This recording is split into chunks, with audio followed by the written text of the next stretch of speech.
Hello, this is TurboDog702 for RPG Limit Break 2018.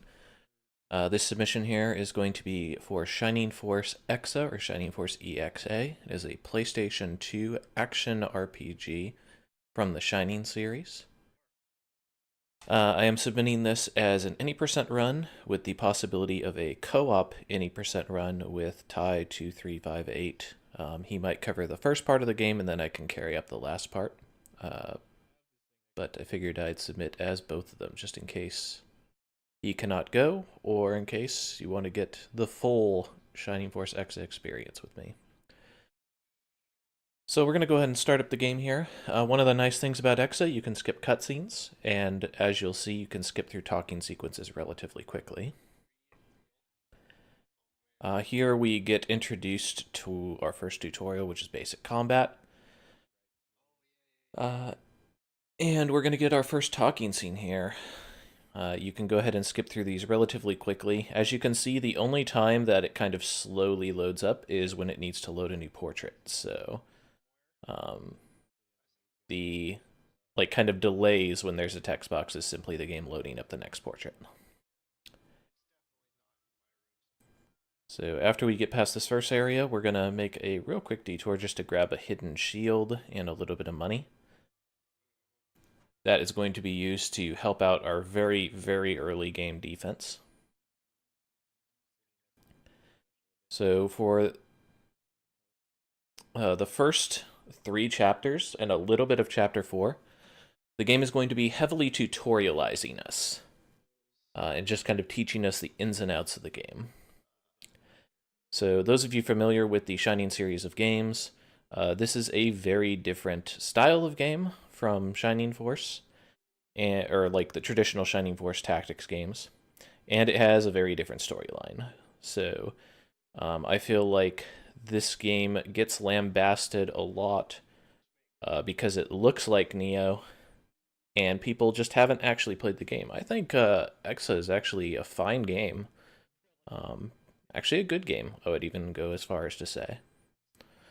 But it gets kind of lumped in that same group with Neo, which is a significantly worse game, but unjustly so. I'll kind of cover that more in just a bit. Here we're going up the hill to grab an herb. Normally you would have to talk to Maybell to learn about that herb, and she wants to fetch it for cooking later tonight. But as long as you know that you need to get it, you can actually just run past her and run up the hill and grab it. We are also going to be returning to this hill to fetch our other companion and the second playable character, who is Cyril. I guess we can talk very briefly about the two characters. So Toma, the character I am right now, has the ability to have a sword and board or a large two-handed weapon. So he's your melee character. Cyril, who is the caster that we're going to be seeing later, is a spellcaster, but she also has access to crossbows as a secondary form of offensive options. And funny enough, we're going to be seeing sword and board from Toma.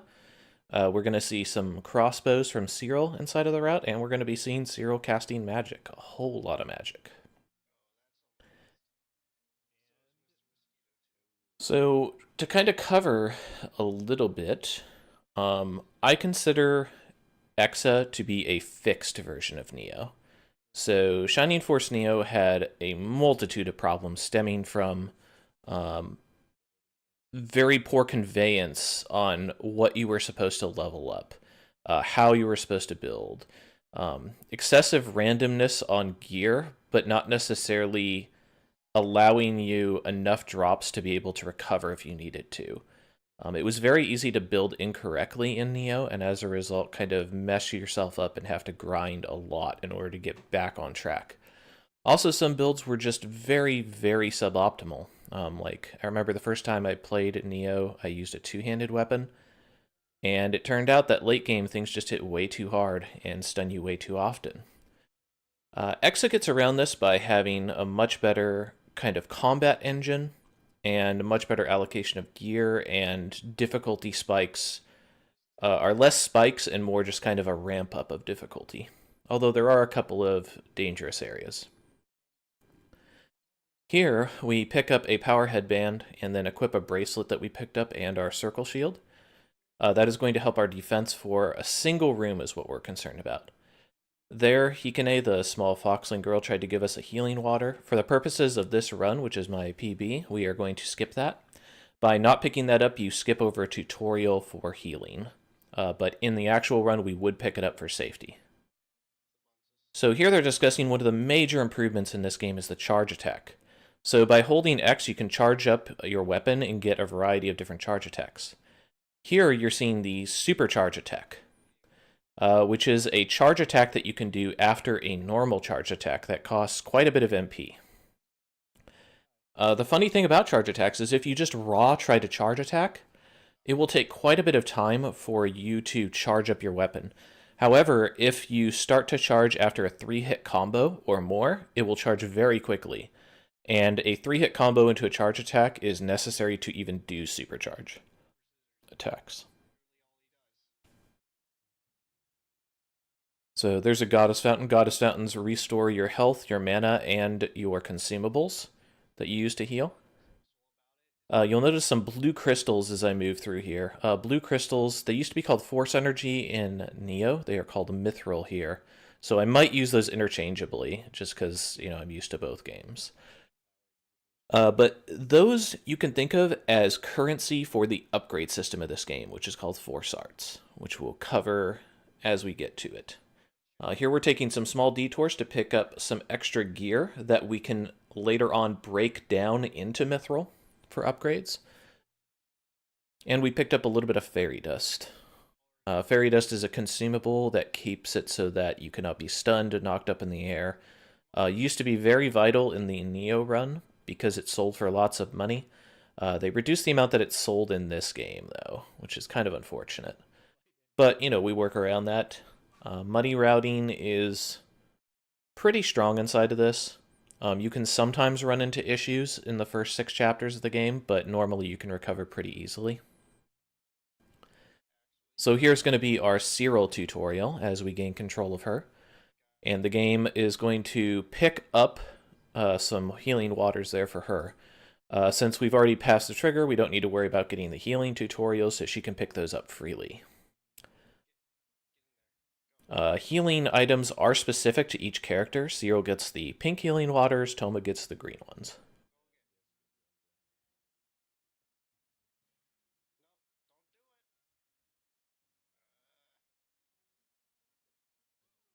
So here they're introducing you to a couple of the spells, and Cyril herself also has charge attacks. So the spell you're going to be seeing me use quite a bit here is called Freeze. Freeze is a type of spell that I call Elemental Shields. They circle around you and you're able to run with them and deal damage while running, which is very powerful inside of this game, where normally you have to stop to attack things. It is one of the things that can significantly speed up the game. It is inside of Neo as well, however there is a stark difference in the way magic is handled in this game compared to Neo. Neo spell casting items, called wands, always had a special ability called Meditate. And what Meditate did is you could channel and get a full mana bar at the end of it. And that basically updated about every 50 seconds or so. EXA got rid of Meditate, which unfortunately meant that your ability to sustain with mana was greatly hampered. And that hurt a lot of the early routing involved with magic because we didn't really have a sustainable source of mana or regeneration for it. Goddess Tears, the consumable item that you use in order to restore your mana, are fairly few and far between inside of this game as well.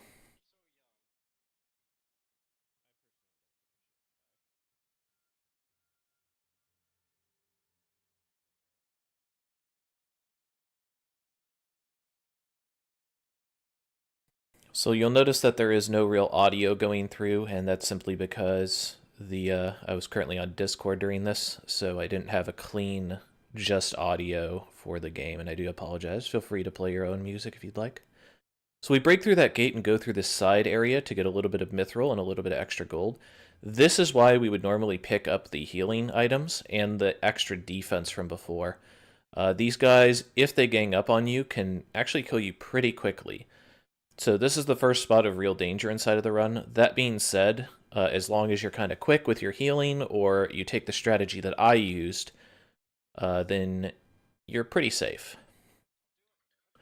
The strategy, or one of the main strategies that I did use there, is a mechanic of leveling up. When you level up or your companions level up, you are granted full MP and HP.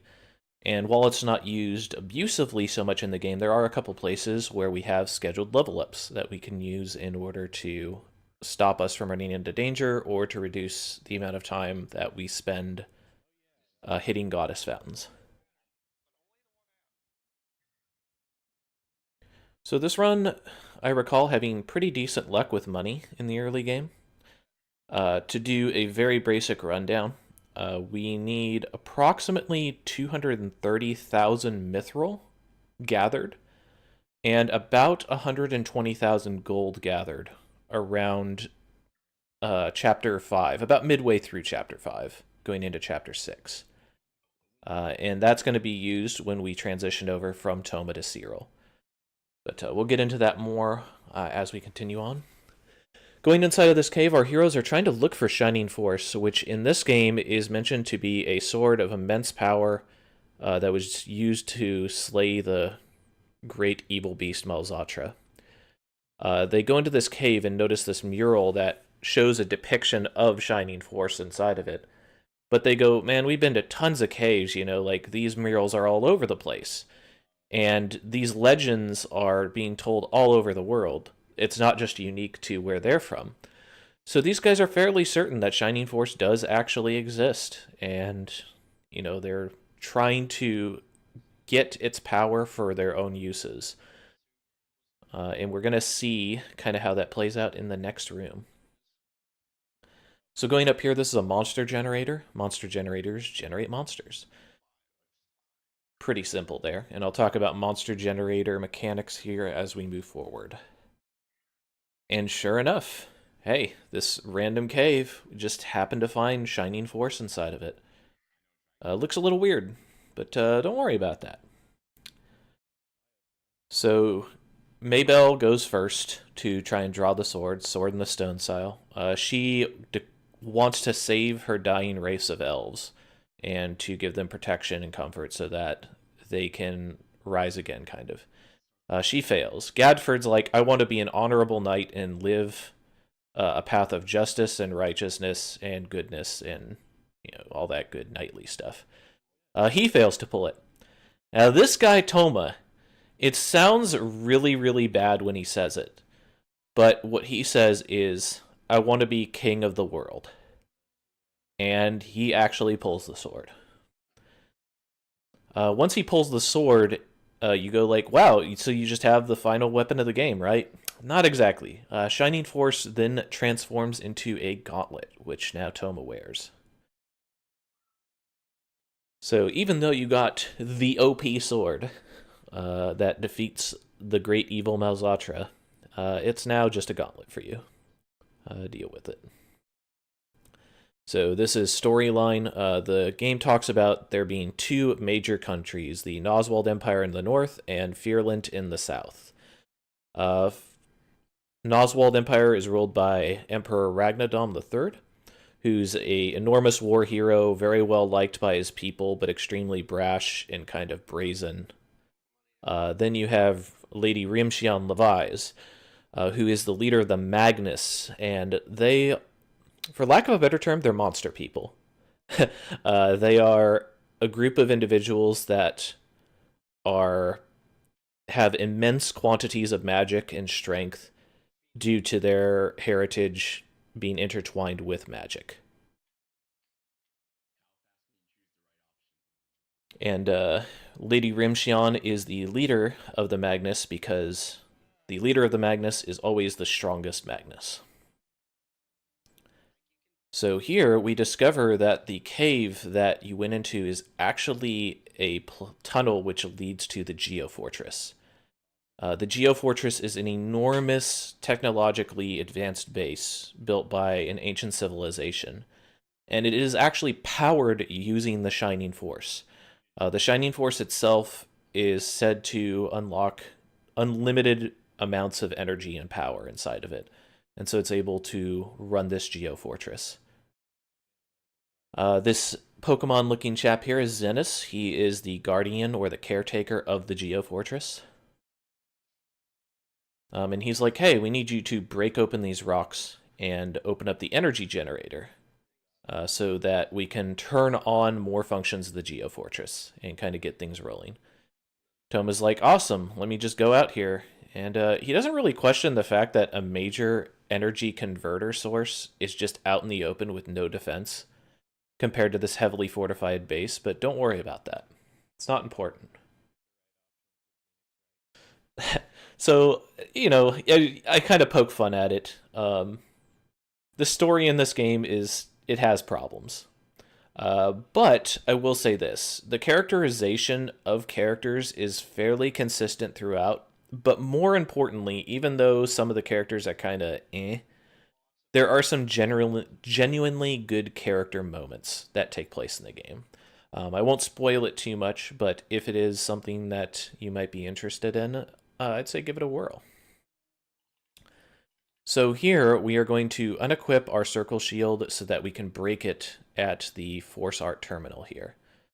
That's going to give us the mithril we need to raise up our weapon attack and our Master Guard.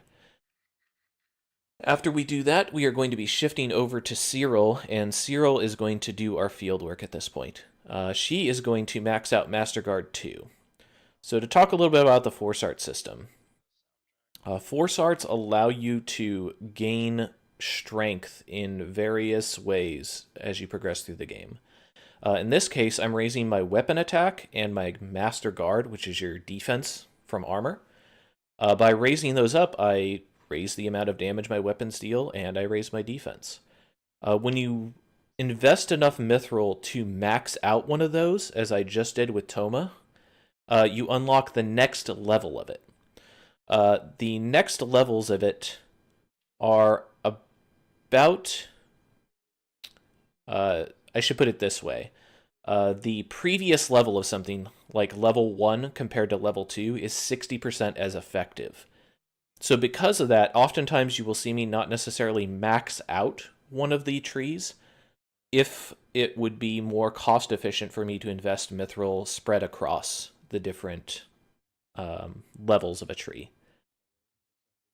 Interestingly enough, when you max out a rank of something, like level 1 weapon attack, it doesn't just unlock weapon attack 2 for that character. It also unlocks both of them for the second character.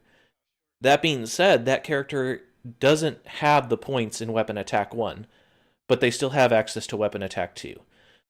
This is a concept that I call leapfrogging Force Arts, and that'll be used in the mid-game extensively. So we stop by there to grab a little extra ability scroll for Maybell that she'll be using later. Maybell is the elf. Gatford is the centaur knight. We take a small detour here to pick up the power Hakama.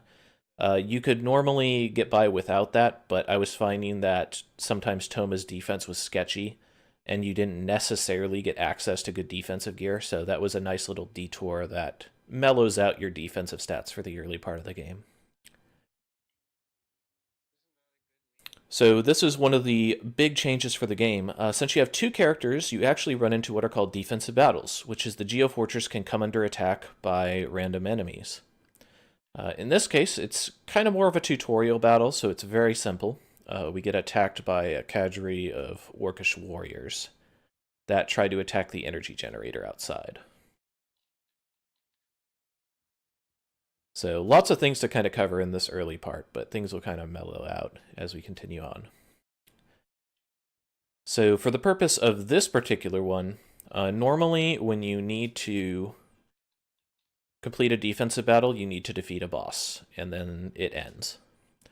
In this case, there is a huge orc hammer guy, sweet hammer bro, that is leading the orcs here. So we need to defeat him in order to progress the story and win the defensive battle. So we are going to use a fairy dust here, which is again going to make us immune to stuns and disables. This is important because if we don't do this, it would be very easy for this guy to swing his hammer and potentially stun us out of our charge attacks here. Or the slingers tossing rocks at us could also end up breaking our momentum and stopping us from hitting charge attacks. Even though this looks close, it's actually not close at all. Like, very, very calculated. This is a very safe battle. And now that we have cleared those out, we find that the Foxling merchant and his kids are going to move into the Geofortress and provide us with a way to purchase gear and obtain new gear. The merchant also identifies gear that has not been identified yet. Very similar to Diablo, where you have to pay in order to identify items before you can use them.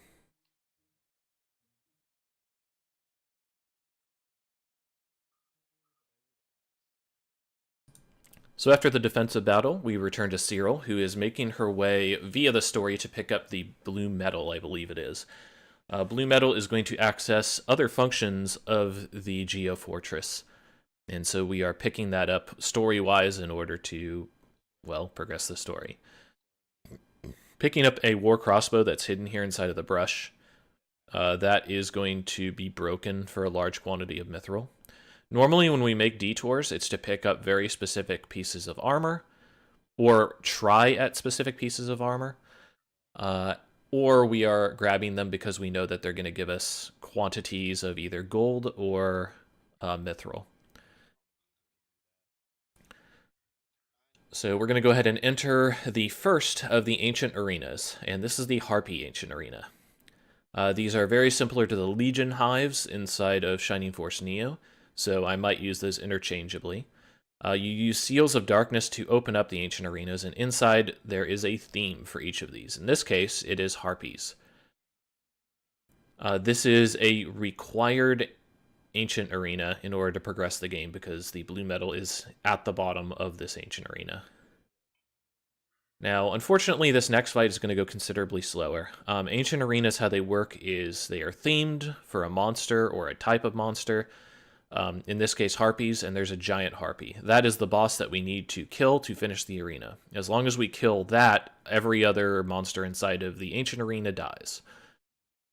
This particular fight is going to go very slowly, unfortunately. And there's a couple reasons for that. Right now, Cyril does not have any exceptional spell power on her, either from Force Arts or just her base spells. She also really doesn't have a high attack damage with her bows at this point. So unfortunately, what we are trying to do is just clear out trash somewhat around the boss and trying to push the boss in such a way that we can have our companions do the much damage as possible with them. So why not take Toma, who seemed to completely destroy that orc earlier on? Well, it's a matter of that exact problem. Cyril would have a way harder time dealing with that orc hammer brother than she does dealing with this.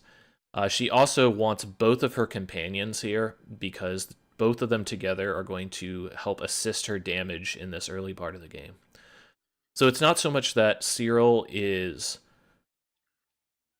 a great benefit in the early part of the game, and that's why we take her here. It's more to do with the fact that we need Toma to take that first defensive battle.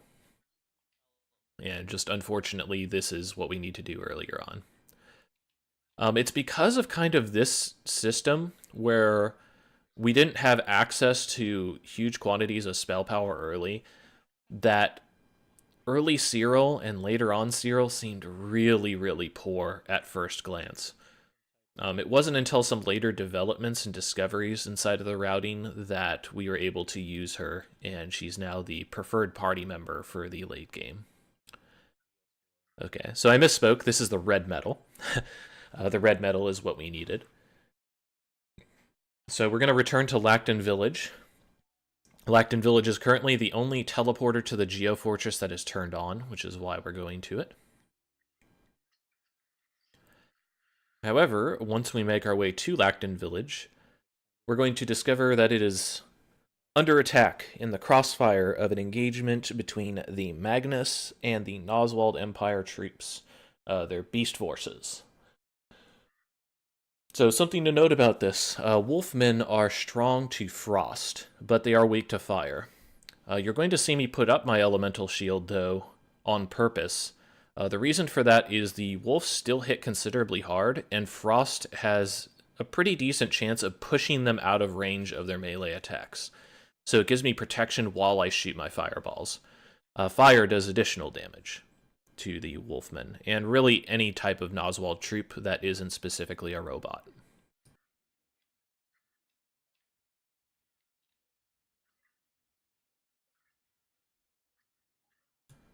So moving over to the left, we're going to see the small group of Magnus. The Magnus are the Sneakmen are weak to ice, so I use that on them. The Succubi, unfortunately, have very high magic defense, so because of that, we're not going to be doing a lot of damage. We're just going to try to get them into a corner and smack them with our book. So we're really relying on our compatriots here to output the damage. So after we clear this out, the commander of the Noswald forces, Philip, is like, what are you guys doing? Like, you're causing trouble. And he sends another cadre of werewolf beastmen to attack you, including this big guy right here. This big guy does a lot of damage on hit, but he is weak to fire. Funny enough, he is not the boss. The boss is Philip, so we do want to eliminate him. However, we are going to clear a substantial portion of these werewolves, just because if we spent all of our time trying to focus on Philip, we would take too much damage from the ads kind of piling in on us. We also want to try to make it so that Gadford and Maybell spend time on Philip rather than chasing around other enemies when we're trying to kill them off.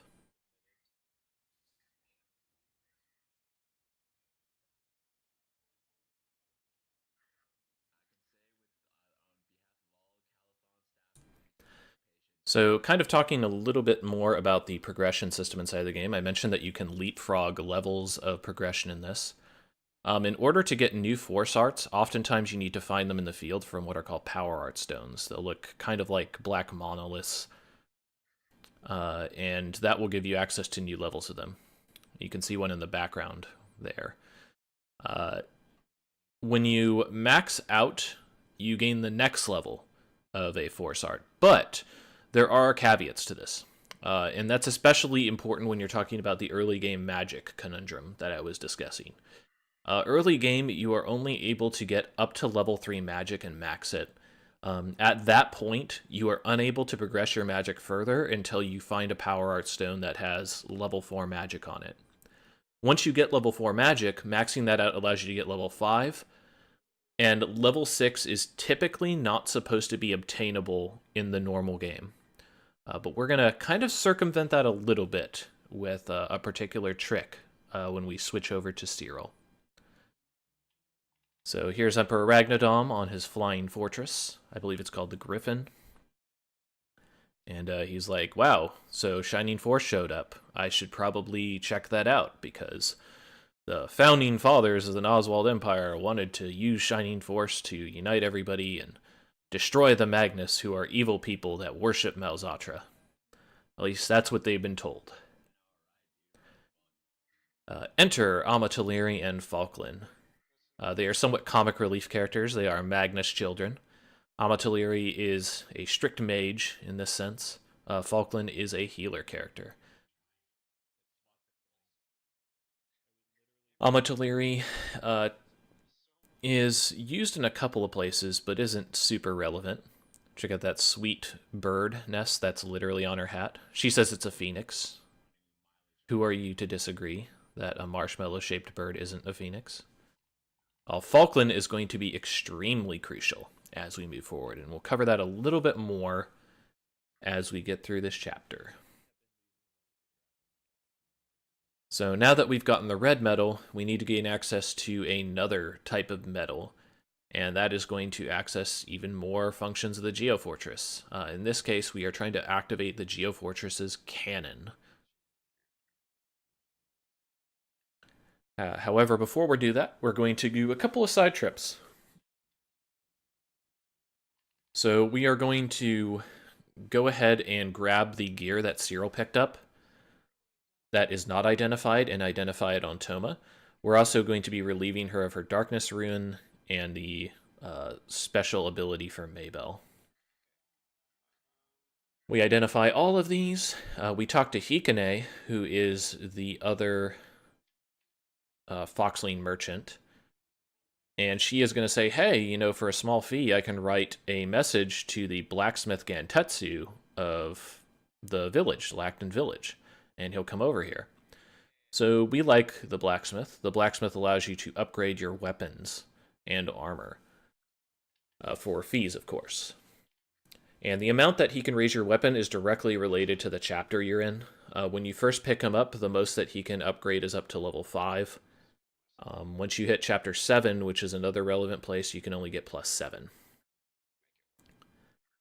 We're going to take a slight detour to the residential block and talk to good old Gadford here. And the reason for that is your companions will give you items based on their level. So now that Gadford is level 6, I can talk to him with Toma, and he will guaranteed give me this curved blade. I'm also going to make a detour to the library right here to pick up a Charm of the Light. So let's cover those two things. Charm of the Light is a one-time use consumable item. It gives you approximately 50 seconds of complete invincibility for yourself and other members of your party. Very, very powerful. There are a limited number of these in the game to find, but you can purchase them for exorbitant amounts of money at the merchant much, much later in the game. The curved sword is relevant because it's already a pretty good weapon, but items have attributes and secret arts on them, and then quality, I guess you would say. So the plus on a weapon is the quality, or at least that's how I'm going to describe it. Quality can be raised at the blacksmith, but sometimes you will pick up an item and identify it, and it will already have some pluses on it to begin with. Attributes are special modifiers that can appear on a weapon, up to 2 of them. In the case of the curved blade, this curved blade is guaranteed to have, I believe it's 20% attack and 20% power, I think. Those are both very, very strong, and they're guaranteed to be on this sword. So because of that, Toma is guaranteed to have a very, very powerful weapon to start the game with, which is why we kind of use him for this early part of the game. Here we are talking to Gantetsu to recruit him and warping back. If we met the incentive for finding secret characters, we would be opening that chest to start the Avalon quest as well. But for now, we just progress with the game as normal.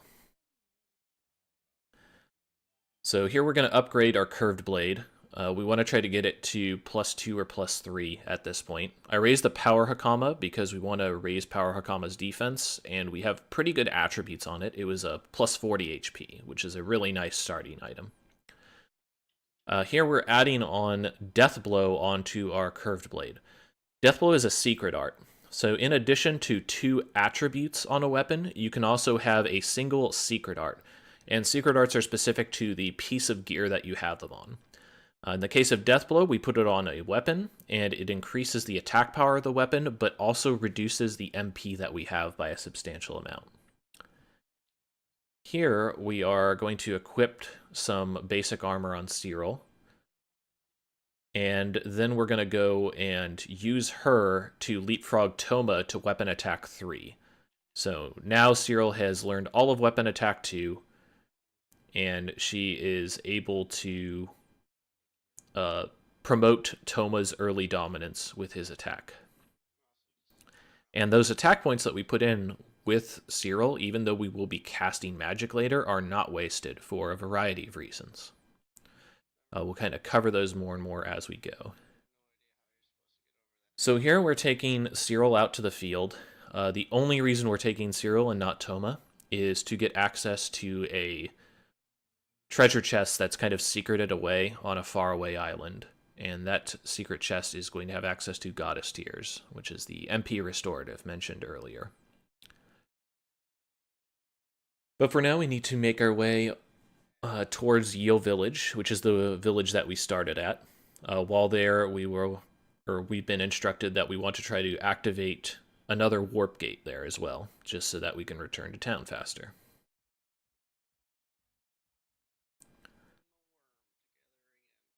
So pretty easy, just kind of progressing on here. However, once we are going down this path, and after we break the Goddess tier chest to grab it in the distance, we are going to be brought back to the Geo Fortress for our second defensive battle. So there's the hidden chest. Put on a crossbow so that we can shoot it. Little tricky to make this shot, but because you shoot so many arrows, it doesn't take too long usually to get it. That stone to the bottom right that you caught a small glimpse of is a Prison of Rock. Prison of Rocks contain much stronger enemies than normal, and those enemies can drop secret arts. That particular one we would kill for marathon safety. It gives you defense and magic resist, which is pretty nice on a helmet.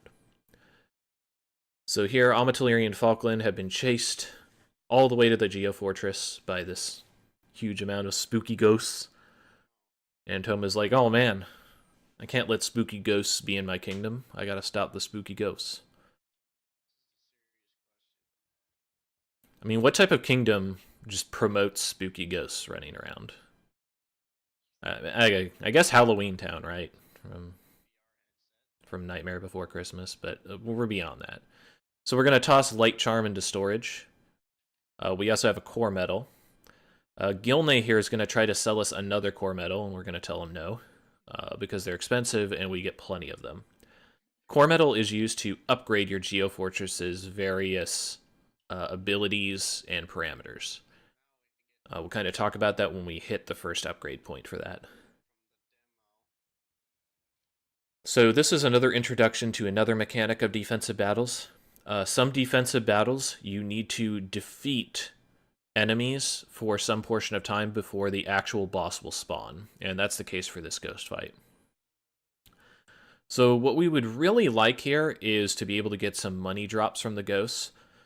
Usually I use 3,000 gold as a good metric. If we make 3,000 gold here, then we're kind of good on money, or at least we're on track for good money. And it doesn't take too many drops in order for that to happen. Something you might be noticing is that when you swing your sword, every time you swing your sword, Toma does additional damage on the hit. So like the first hit might do 35, the next hit might do 50, the next hit might do 75, etc., etc. That makes it so that continuing your combo is actually worthwhile, as opposed to in Nioh, where you would literally just mash on the button and it would do the same thing over and over. There was no real difference. This is interesting also because when you do a charged attack, the charged attack will do the highest damage that you did for every single hit. So ideally you want to try to hit 3, 4, or 5 times before starting a charge attack, so your charge attack's individual hits will do the most damage possible. That damage will not scale up. Like, it won't do additional hits and then additional damage, but it'll take that damage amount and use it. If, for example, here we're doing 61 every hit. There's the boss spawning there, and we're going to clear him out. At the end of defensive battles, you are given access to large portions of mithril. This is really nice in the context of this game, because I mentioned how sometimes you could build yourself into a corner with Nioh. Because of these defensive battles, if you somehow did build yourself into a corner with both characters somehow, the defensive battles would bail you out with drops and with additional mithril, which you get a fair amount of. Defensive battles happen approximately, maybe I would say every 30 minutes to an hour if you aren't progressing the story. But some of the defensive battles are scheduled and forced. For the purposes of the speedrun, we only run into forced defensive battles. So here we meet Amatelieri and Falkland, and they're like, yeah, we got chased away by wild boars. And everybody's like, haha, we actually ate those earlier. Like, you know, we just hunt wild boars and make boar stew all the time.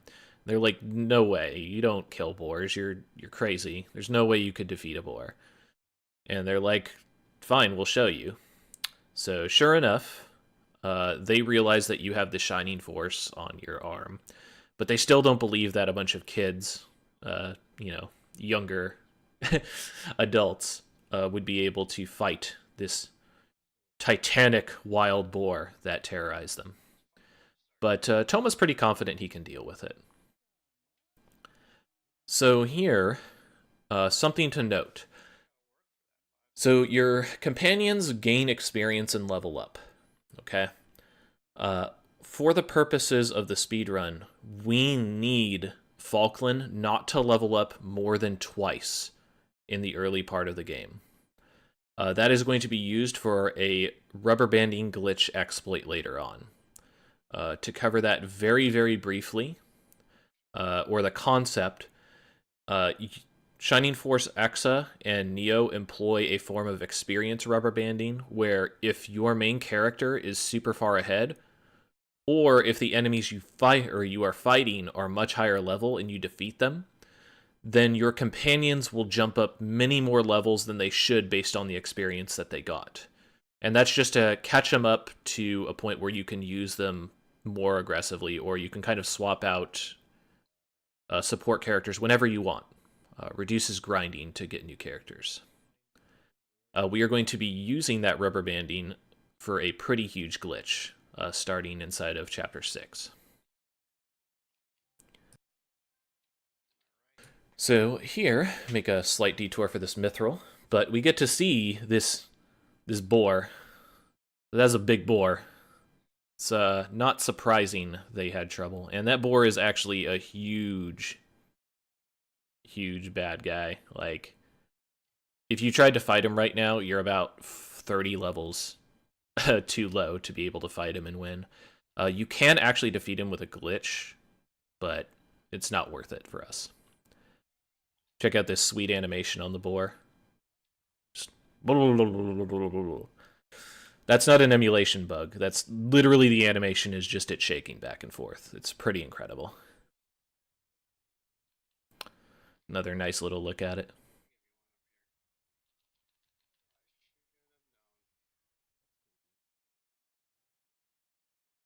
So after seeing this huge boar, Toma kind of thinks better of this and runs off. We're going to move off to the side here. Shoutouts to Norn for mentioning this hidden stash of items inside of that tree. We're going to be making a slight detour into the Power Plains in order to get a mithril deposit that's close to us inside of an area we're not supposed to be at. So this gate is blocking us off, saying, like, this isn't where you're supposed to go. And they're right, because this is a Chapter 4-ish or Chapter 5-ish area that we would be going into. But we can poke our head in here to get this mithril. 9,000 mithril is a lot compared to where we would be, what we would be picking up normally. We also stopped by the teleporter over there to grab a warp for later. That'll speed up our progression through the game.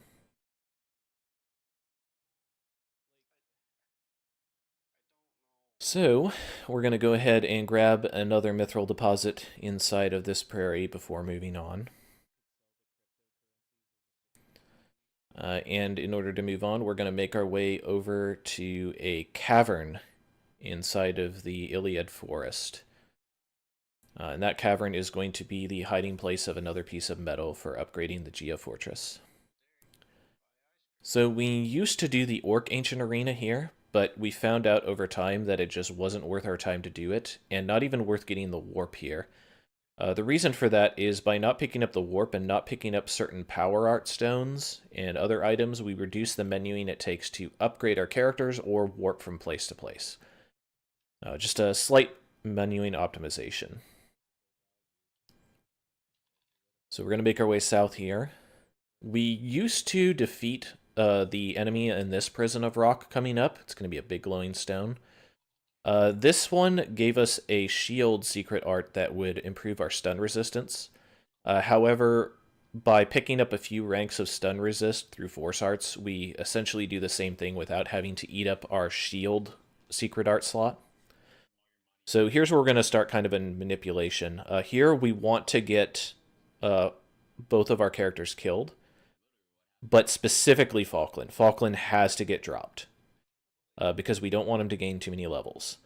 And if we were to kill all these boars and all of these buggos with Falkland up, he would definitely level at least once, probably 2 or 3 times. So by getting him killed off, we make it so that he cannot gain experience and we can progress on. Very important that we do not die as a result of this as well, obviously. Healing inside of this game. So we mentioned we have healing water. When you use a healing water, it restores your health 100%. Goddess Tears restore your mana 100%. They are refilled at Goddess Fountains. And in addition to that, when you use a healing water, it'll heal your compatriots' HP as well 100%. If they're dead, it will resurrect them at low health. So sometimes you might have to pulse, like do 2 healing waters, one to resurrect your compatriot, and then also another one to raise them to full health. You won't be seeing that too much inside of this run because your main character is by far the more relevant person to deal with different situations.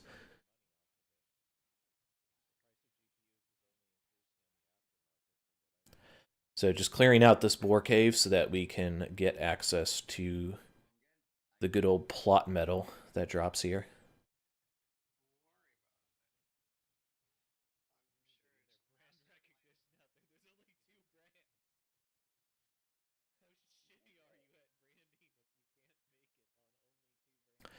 Kind of hear a little bit of tertiary sound. As mentioned, I had people in Discord when I was running this, so I couldn't really easily capture the audio without them being on it.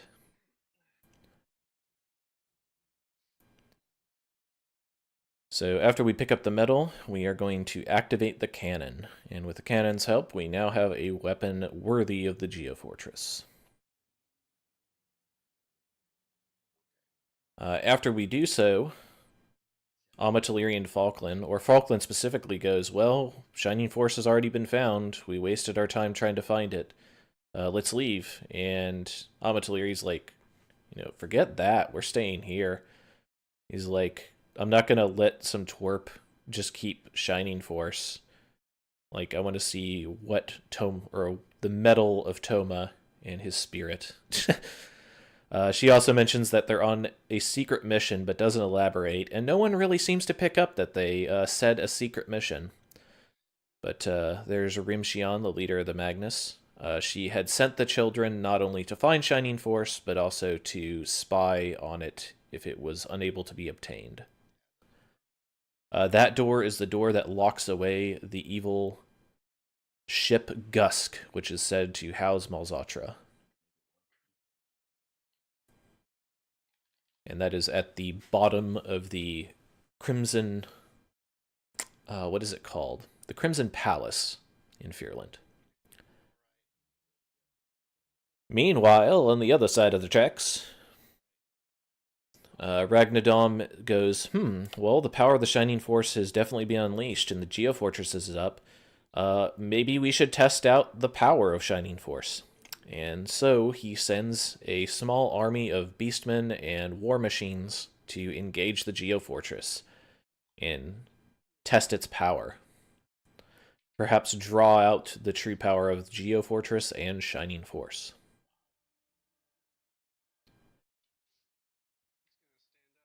So once again, moving forward here, we will be using Cyril. Cyril is going to be used to run around to the next part of the game. We need to keep Toma back right here for another defensive battle coming up.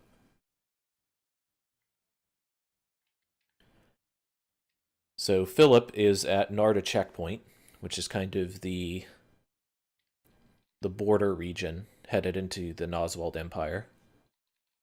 Right now, the Geofortress, Yale Village, and Lacton Village are kind of in, I wouldn't say the neutral zone, but the area on the border between Fearland and Noswald. So they see a lot of action and a lot of battle.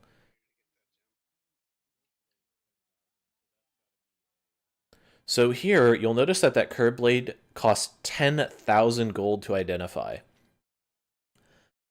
The amount of money that it takes to identify an item is also the amount of mithril you would get by breaking it. I sell off that sword because even though 10,000 mithril is a lot, what that tells me is that particular item will have the change mithril property on it, which isn't particularly useful for the speedrun, but it breaks for a lot of mithril and it sells for a ton of money. Right now, the mithril isn't super important to us, but as mentioned, we do need 120,000 gold. And while getting kind of the first 60 to 80,000 gold is pretty easy to do, getting that last 40 can sometimes be a chore. Or we might need to invest in picking up some extra side chests in order to make that happen. However, since we got that sweet change mithril, we were able to get a huge influx of money super early. That allows us to max out our curved blade to +5 a little bit earlier than we normally would in the route. Normally we'd wait a little bit longer on that, but I figured, hey, I got all of this money and I'm going to do it eventually anyway. Why not do it now? So continuing to raise Master Guard and weapon attack. You'll notice I'm not going to get any defensive upgrades on Toma. That's completely on Cyril rather. That's completely on purpose. Cyril does not need defensive items or really defensive force arts at this point. She's not going to need to for some time, which is kind of weird, isn't it? We're going to be using her late game, but she's not going to get a lot of defense for the first portion. Defense is a really important thing, both in Shining Force EXA and Neo. Some of the most dangerous enemies you're going to run into are due to melee damage. So, a little quizzical, a little dangerous. But for the most part, Toma's going to be doing most of the fighting that we have to do. So he's the one that really needs the extra defense and the extra attack power for the early game.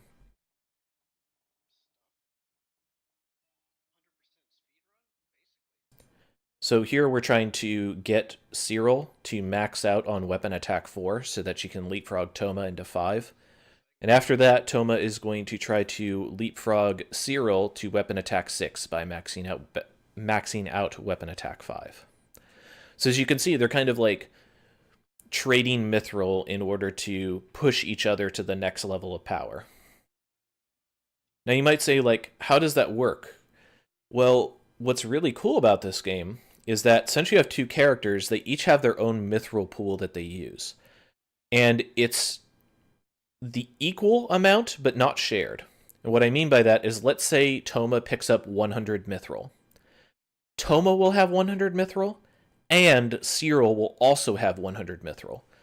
When Toma spends that 100 mithril, Cyril still has her 100 mithril to spend however she chooses. So because of that, there's actually a lot of flexibility that you can have when it comes to builds, or you can really pile in on one character and make them super powerful. Case in point for here, we're using Cyril to access later levels of weapon attack for Toma, and Toma is going to be doing the same for Cyril for the early part of the game. Also, Toma, by maxing out levels in Master Guard, is going to allow Cyril to later get defense. So here, we got another defensive battle triggered. Basically, Philip's like, you guys are idiots for following me to Nard attack point, because we're just going to attack the town. So here I make a little error. Normally, before here, I would have hit Zenith. By going to Zenith, you can change your party members, and we do not want Falkland at all. Falkland needs to stay low level in order to do a glitch later on. So we bring in Gadford. Alma Talarian, we don't care too much about leveling. She's kind of the next most useful character for what we need. We need a similar glitch to occur with Maybell. That's why we're keeping her at low level as well. Although if she gains a few levels, it's not the end of the world, because she needs to make less use of the glitch than Falkland does. So here we got a sweet dragon bot that's going to be attacking us. Also moving monster generators. I guess I can talk about monster generators and bosses in general. Certain bosses and certain monster generators will have kind of super regeneration, and the way that works is you need to kill all of the ads associated with them before you can do actual damage. Otherwise, what'll happen is you'll deal damage to them, but then it'll regenerate in less than a second. Like their life bar just kind of like bounces down then bounces back. So in order to be able to get through this huge portion of regen, we are going to have to kind of scheme up a way to be able to do large quantities of damage very quickly. And we'll see that again come around chapter 7 or so. But figured I'd call it out right now just so that you kind of get an idea of why we approach certain fights the way we do at times.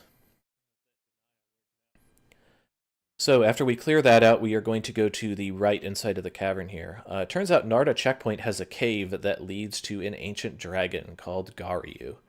Garyu is the other optional character that I am putting in as an incentive to pick up. We will not be picking him up right now, but we will pick him up later if the incentive is met. Very quick to do, you just have to defeat him inside of his cave here. Right now, we are approximately 50 levels too low to fight him. But you know what we're not 50 levels too low to do? Run around in circles, dodging him, and getting the huge amount of mithril and potentially money inside of these barrels. So we do 2 quick sweeps around the room. In a marathon, I would definitely save before this because Garyu has the ability to charge relatively quickly, and his tail swipe has an enormous, weirdly constructed hitbox. He could also go super cop on us and shoot a huge fireball and hit us if, like, the game just shot the wrong direction and we happen to run into it. Grabbing a core medal there for upgrading the Geofortress later on. You'll notice that we haven't really upgraded the Geofortress up to this point. We will be changing that come I think the next defensive battle is the first defensive battle where we need to upgrade the Geofortress. We are going to back out here and change to Toma. Now that we've used Freeze to stay mobile to farm that mithril, and we've done the defensive battle with Toma, we now want to take Toma out on the field and use him. So Toma is going to max out Master Guard 3 and get a little bit of Master Guard 4. There's certain defensive breakpoints that we want based on the chapter we're in. And right now, I know the amounts we want, like the actual number we want. But at this point, I haven't exactly cracked how much points in any given force art we need at any given time. That is something that I have done in Neo, so I understand how to do it, and I understand the concept behind it. It's just I had to really, really push super hard to get this route refined, and then actually change the route once other discoveries were made. So I've been really working more on the generalized route and the macro in our overall strategy, and it's only recently that I've started to look at some of the more minutia stuff inside of it. However, for RPG Limit Break, or in the future, I would definitely route out where you would be guaranteed to have your defensive power. That way I wouldn't need to enter a menu and check my defense every once in a while. So that Prison of Rock contains a very dangerous large orc. We do not need his secret art as well, so we're going to be skipping over him. But we do want that mithril on the other side. It takes 5 attacks to break a Prison of Rock. We only need to swing 2-3 times there. Even if we did break it, there is a spawning animation for the boss, so we'd still be super safe. So here we are going to get bamboozled and trapped in by boxes. This giant can hit pretty hard, actually, and the hammer bros around here can stun you up so that he sets up for the giant to hit you. So do need to be a little bit careful in this area. But with the defense that we have, we can take like 2-3 hits before we're in danger. As you can see, there's a widely varying amount of damage coming out of certain enemies, and understanding which enemies are dangerous and which aren't, and when they will be dangerous, is important for routing purposes. So here, we are going to break open these boxes and grab this teleporter. Normally, this teleporter would be a waste, since we're not going to return here.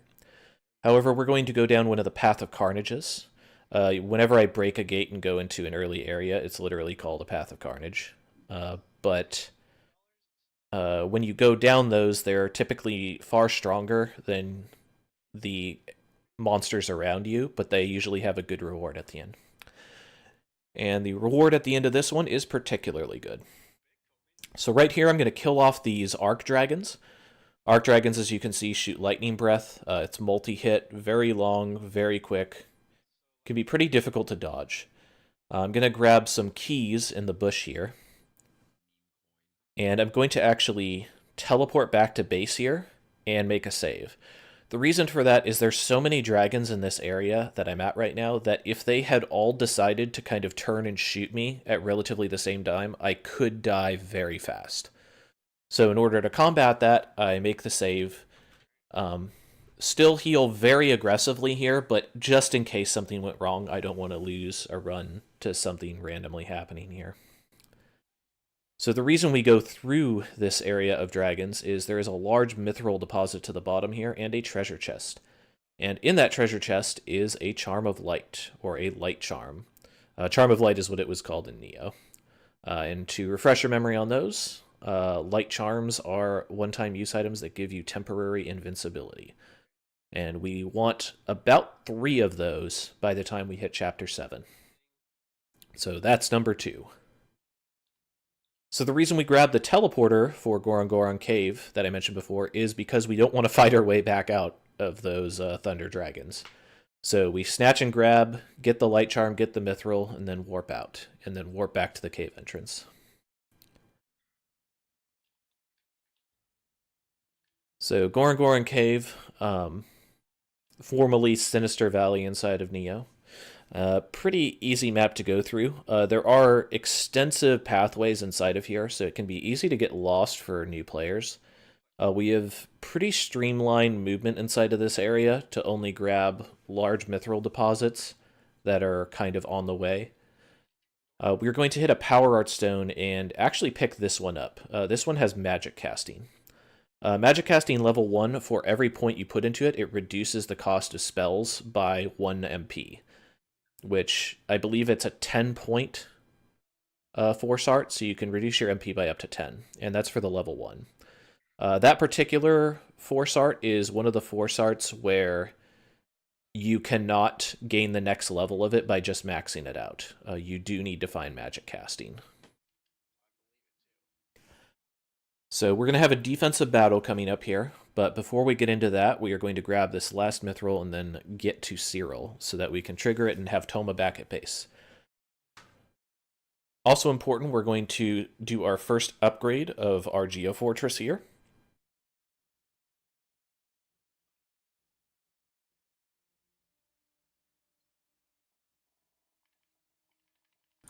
We also finish up Weapon Attack 5 here with Cyril so that she can get Weapon Attack 4, so Weapon Attack 5 gets unlocked. We're also learning a little bit of extra Weapon Attack just so that we reduce our menuing later since we're here. And as Cyril's about to cross this bridge, boop, defensive battle. This is the first dangerous defensive battle for your Geofortress, which as mentioned is why we're going to improve it slightly. The way we're going to improve it is we're going to upgrade the energy generator, which is necessary. The other functions of the Geofortress cannot level past the level of the energy generator. So in this case, we're going to go energy generator 3, and we're going to get a couple levels of barrier. Barrier reduces the damage that the energy generator takes. I suppose we can kind of talk a little bit about how the defensive battles exactly work. So you can die inside defensive battles, and if you die in them, you can continue at the beginning of the battle. So the only place in the game where you can continue is based on defensive battles. The game also prompts you to see if you want to save before you actually engage in the defensive battle. Here we kind of stumble a little bit with menuing because I'm used to doing things in a slightly different order there, and I had to compensate. What happens is, if you look in the upper right, there's a life bar with, like, the Geofortress in the upper right. That's the life bar of the Geofortress. Every time that bar depletes, one of the bricks underneath, like there's 3 green bricks right now, one of those disappears and another life bar appears. The bricks are dictated based on your energy generator level. So right now it's level 3 energy generator, so I have 3 bricks of health. Barrier makes it so that the damage that the energy generator takes is greatly reduced based on the amount of barrier points you have. Interesting thing, there is a metal called Cure Metal. Cure Metal would restore the health of your Geofortress to full. However, when you upgrade the energy generator, it actually gets you a full life bar anyway. So because of that, Cure Metal is basically completely useless to us. So we don't pick it up. In fact, because of how quickly we move through the game and how few defensive battles we actually fight, we don't upgrade the Geofortress past like really level 3, level 3. I usually upgrade it to 5, 3 or so, something in that area, just for safety, in case for some reason I end up having to get in another defensive battle. But really, 3 energy generator and 3 barrier is really all you need. A lot of HP on this cannon. The cannon is the boss here. You notice that I took down some of the smaller cannons before. The reason for that is we wanted to kill enemies around them. This game lags like crazy on actual hardware when there's a bunch of enemies on screen, as I'm sure you kind of picked up on here and there. Sometimes you just want to reduce the lag on the screen, and sometimes it's worth spending a little extra time clearing enemies in order to do that.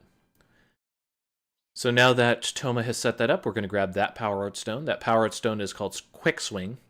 Quick Swing increases the speed at which you swing your sword or your spellbook. It works for normal melee attack weapons. It does not work for crossbows, unfortunately.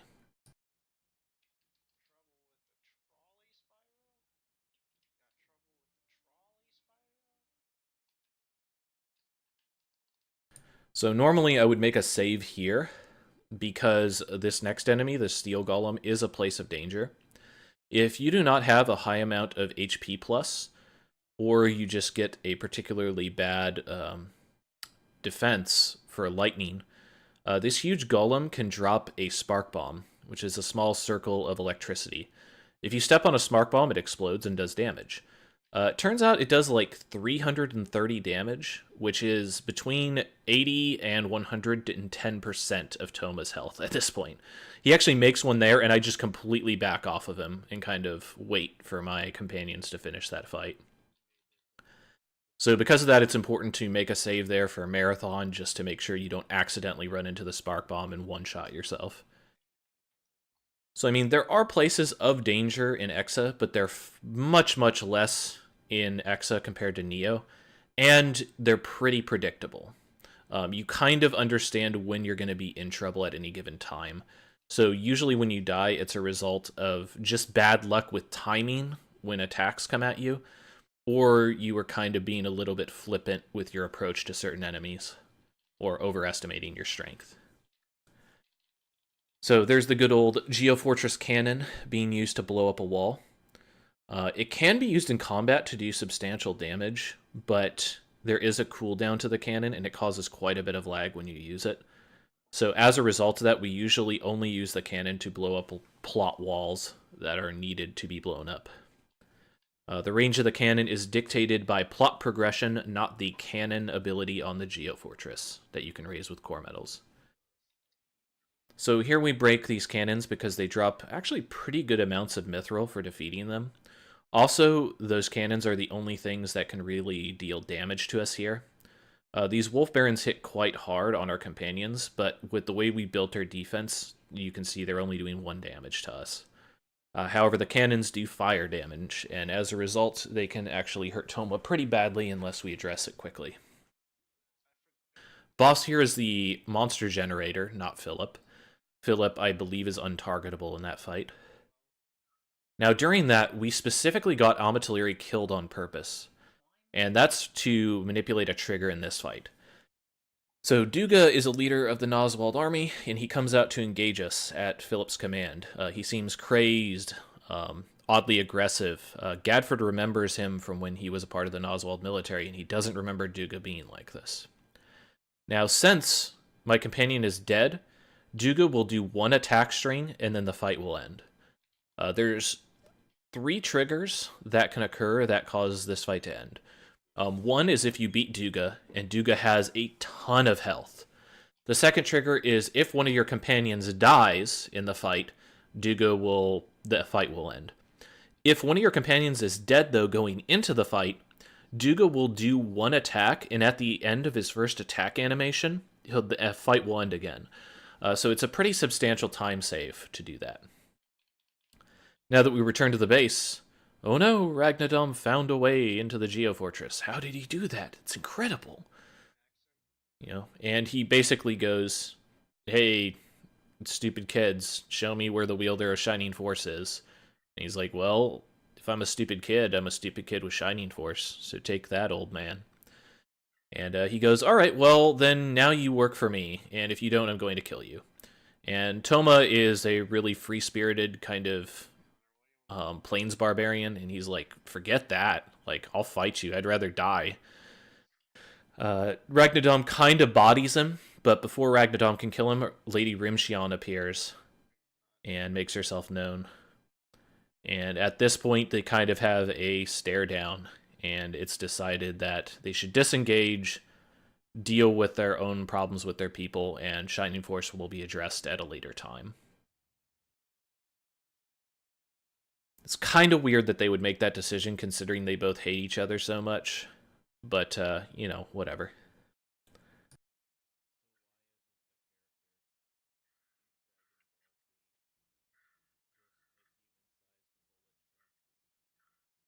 Chapter 5. Chapter 5 is once again going to be a Toma-centered chapter.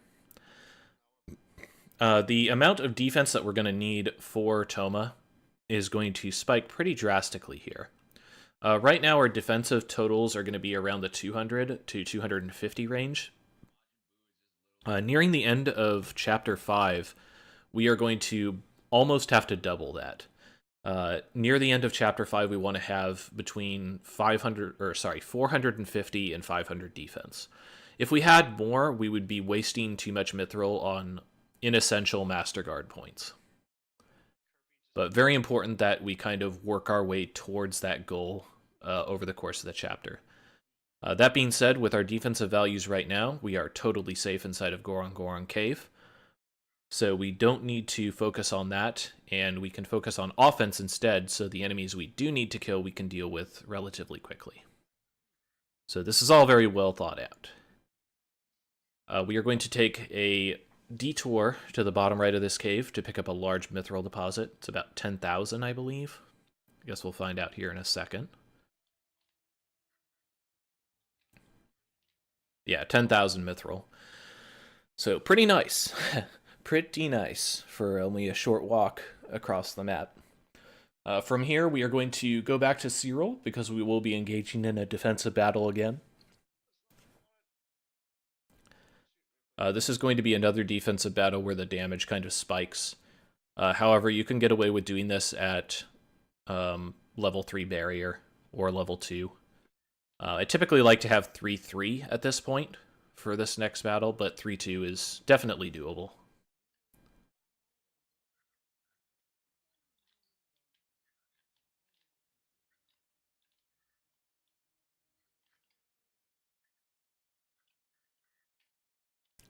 So we could talk a little bit about armor selection to some extent. The attributes that you get off of armor are one of the biggest indicators. The base type of armor, though, can be relevant, depending on what it is.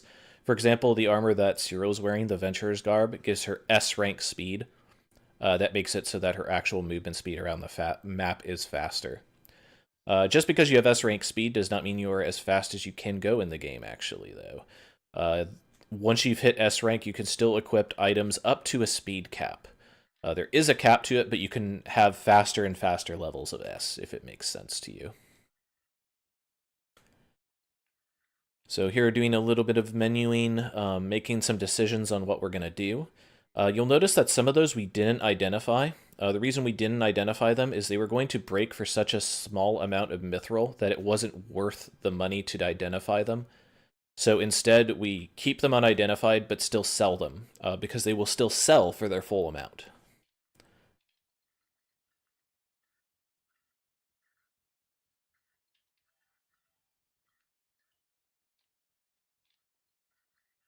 So there I check my defense, because I want to make sure I'm good on my defense up to this point.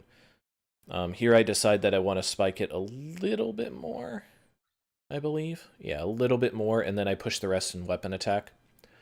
The reason why I'm more aggressively doing weapon attack is pretty soon we are going to hit another ancient arena.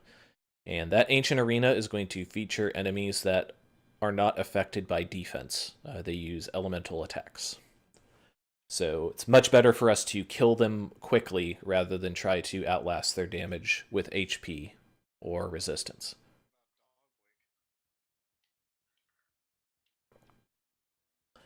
So now, instead of fighting on the plateau in the upper right, we have opened another section of the Geofortress to another energy generator, this one inside the beginning of Gundester Cavern. This is the first opportunity after this that we could get to the game-breaking part of the game. However, at this point, we do not have access to the items we need in order to complete the game-breaking sequence. We need to wait for one more chapter before we can get access to those. On a side note regarding that, shoutouts to Norn's fan club on GameFAQs.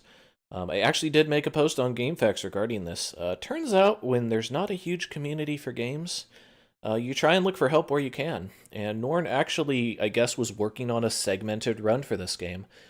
He takes a different approach to the game, and being segmented, he can obviously manipulate a lot more stuff than I can.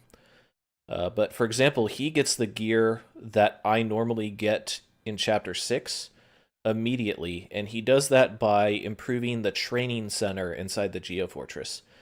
The training center produces randomly generated dungeons, and in those randomly generated dungeons, as you go deeper and deeper, the gear gets better and better. So he gets access to the gear that I need in Chapter 6 right now, I believe, and then immediately goes to break his section of the game. Unfortunately, we can't really do that. The randomly generated dungeons could take quite a while to clear, and you're not necessarily guaranteed to get the drops on your first attempt. Keep that in mind when we get into Chapter 7. Or sorry, into Chapter 6, as far as not guaranteeing drops. So here, we are going to swap back to Toma, since he's going to be our point man. We are going to break this Prison of Rock. This Prison of Rock has a sweet nether ant, a buggo. This guy hits crazy hard, but luckily, the curved blade's charged attack, you might have noticed, is an uppercut. That uppercut causes a juggle state, which can stun lock many, many enemies. That's why Curved Blade is also very good. It may not AoE that well, but it can control dangerous enemies well.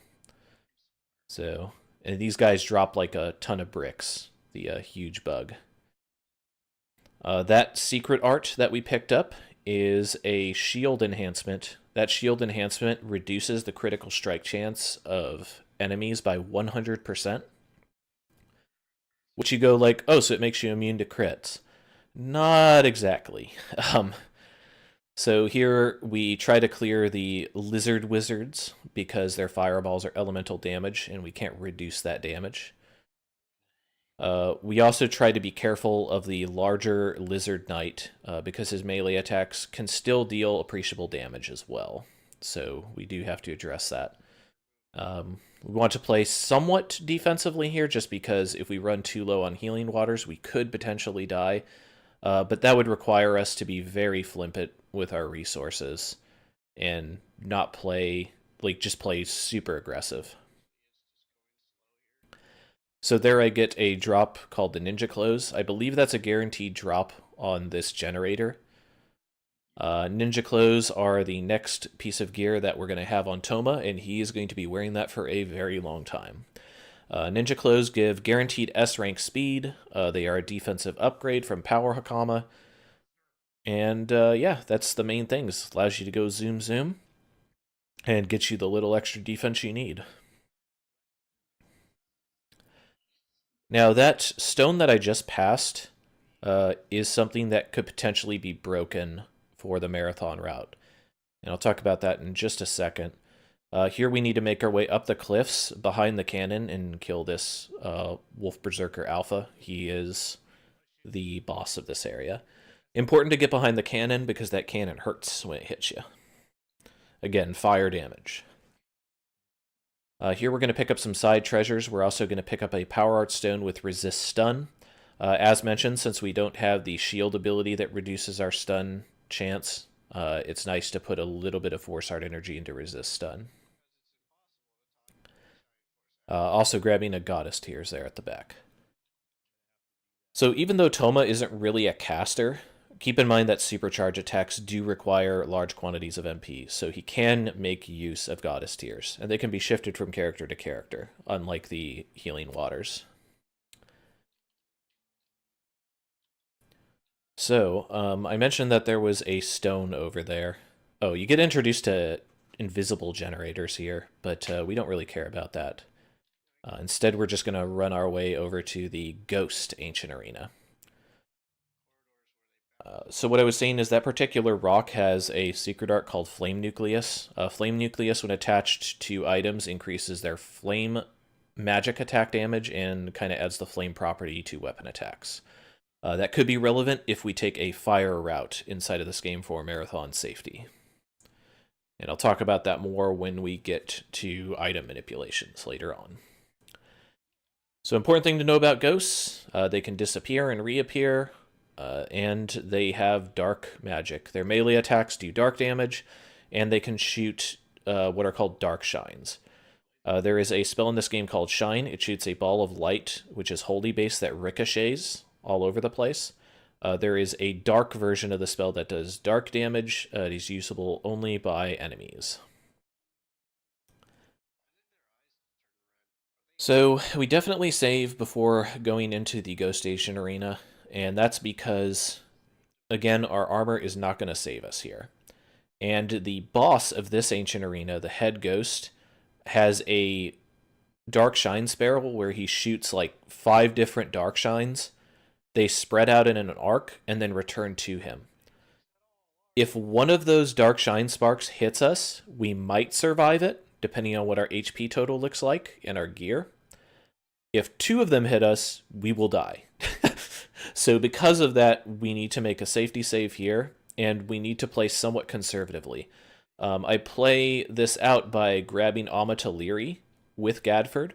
The reason I do that is so that he could potentially pick Amataliri or Gadford as his target instead of Toma. That way I have a better chance of kind of defending myself.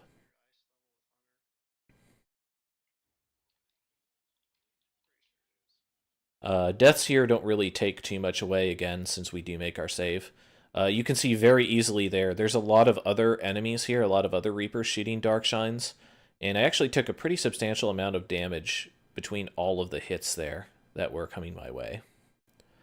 But that went pretty smoothly. If you get into too much trouble, you can always play a lot more defensive. We pick up this Power Art Stone for Dark Magic 1. Dark Magic will be more important as we get into the very late game. But that's the only way to get access to that particular force art is by defeating the Ghost Ancient Arena. So we're going to run into Samurai here. Samurais hit really, really hard, and they crit a lot. Their critical strikes also deal much higher multiplicative damage than a normal enemy as well. Most of the damage comes from their crits. This guy, if he hits me normally, isn't really going to do a lot of damage. But if he crit me, he could do like 4 times that damage, which could be dangerous. The reason why we pick up Conceal Weakness, which is that crit reduction secret art I was talking about, is specifically for samurais. Even though we're reducing their critical rate by 100%, your typical samurai has a critical rate of anywhere from like 120 to like 550%. So yeah, they tend to crit a lot depending on which one it is. See, like I already have 100 crit reduction and he still crit me there for, I think it was 224 damage or so. So yeah, pretty strong. This guy is not like super dangerous, but you always want to be aware of samurais whenever they show up, because they could cause a lot of issues for you. Especially heading into Chapter 7, where they are probably their most dangerous. So I made a slight routing change here. I used to go on the right side of this map, but I decided to go up the left side. The reason for this is I can open up an arena that I need to clear a little bit earlier this way. Just a slight route improvement. We need to run around the old Noswell Castle yards here and break these statues to unlock the middle path in this area. Taking the middle path will lead us to a medal that will upgrade our Geofortress, but it also leads us further towards the Ice Fort, where we have been told that Duga is waiting. Gadford, being a loyal friend of Duga from the military days inside of the Noswald Empire, wants us to help him try and cure Duga or bring him to his senses. And Tom was a good guy, so he agrees. So lots of samurai there. They can put out some damage, but they aren't super dangerous. As mentioned, we have a lot of defense at this point in the game. Unfortunately, the first ninja clothes that we got was not great on attributes, so we've actually opted to stay with the power Hakama because there's a lot of elemental damage happening right here, so having plus 40% HP is going to be more relevant than having an extra 50 defense or so.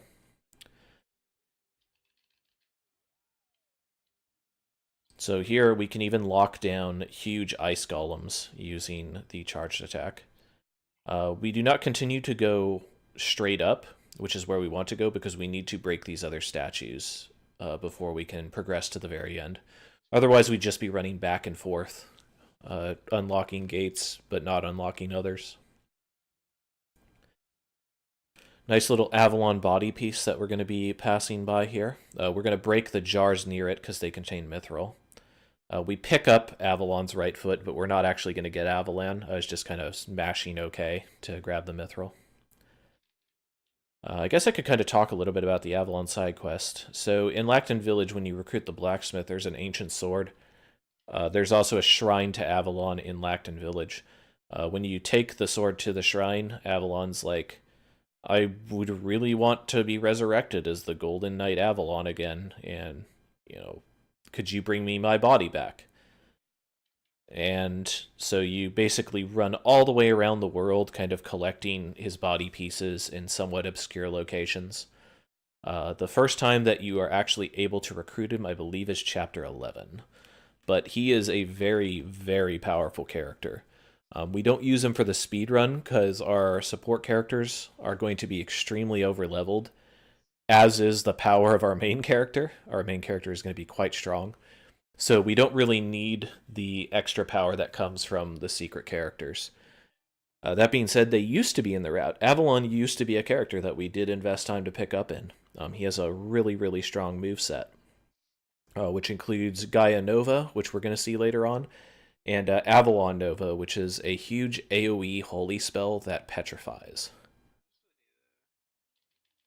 Very, very strong ability. And he can just do that. He can just do it.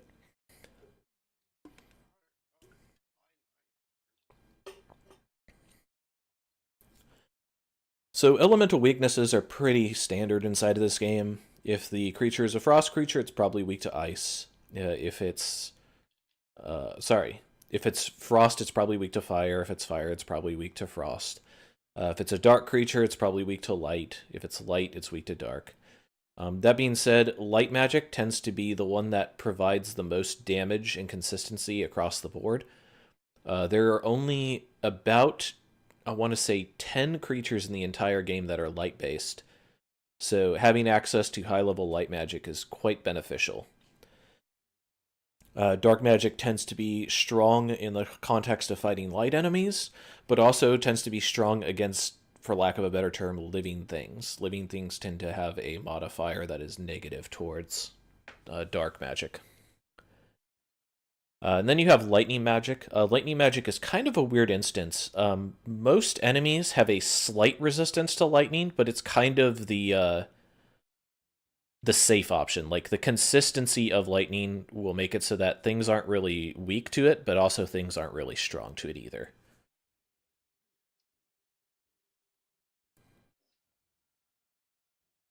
So here's an example of an enemy where you need to clear its ads before you can deal damage to it. The samurai earlier on was another example of that, where I had to clear out the ghosts before I could deal damage to him. So that's why I'm focusing on these side monsters before engaging with him.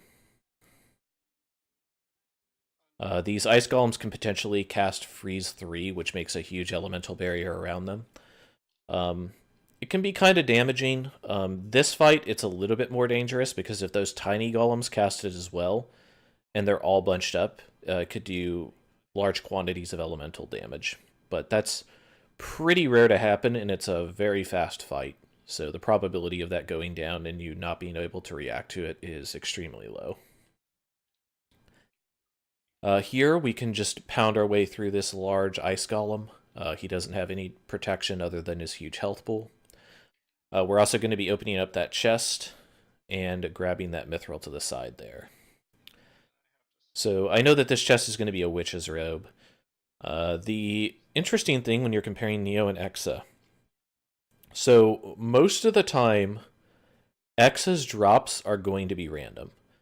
There's very, very few chests that are going to have a consistent item, let alone consistent properties on that item.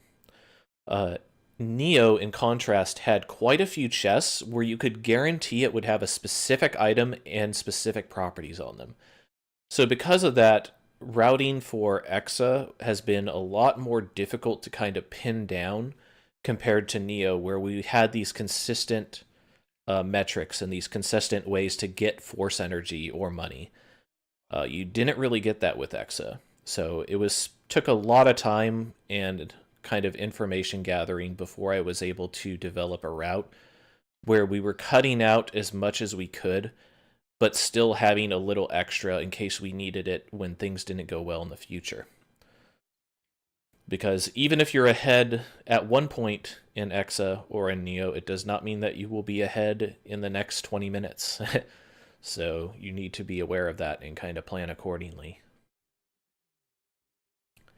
Here we switch to Cyril for another defensive battle. And I believe this is going to be the last defensive battle in the game.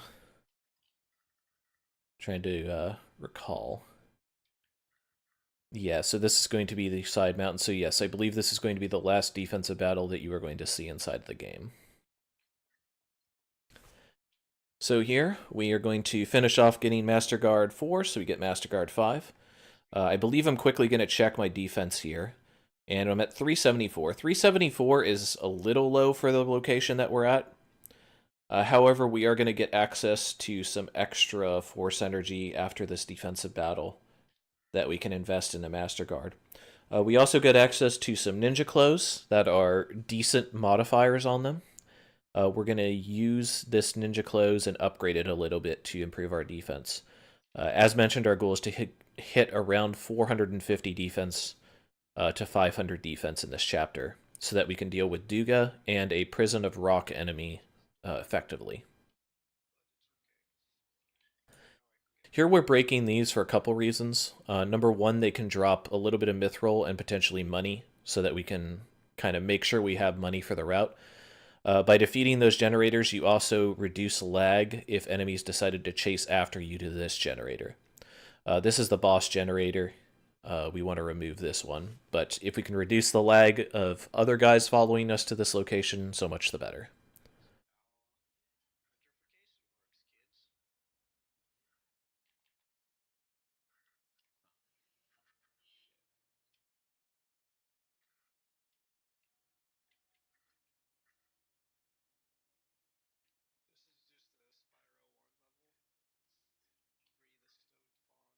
So here I do want to check my money, because upcoming in the Ice Fort, there is a potential detour you can take to pick up 4 chests.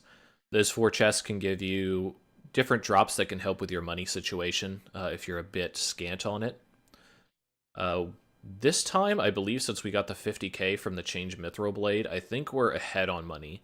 So I believe I'm going to opt not to go that way, and instead immediately head towards the Prison of Rock to obtain another secret art.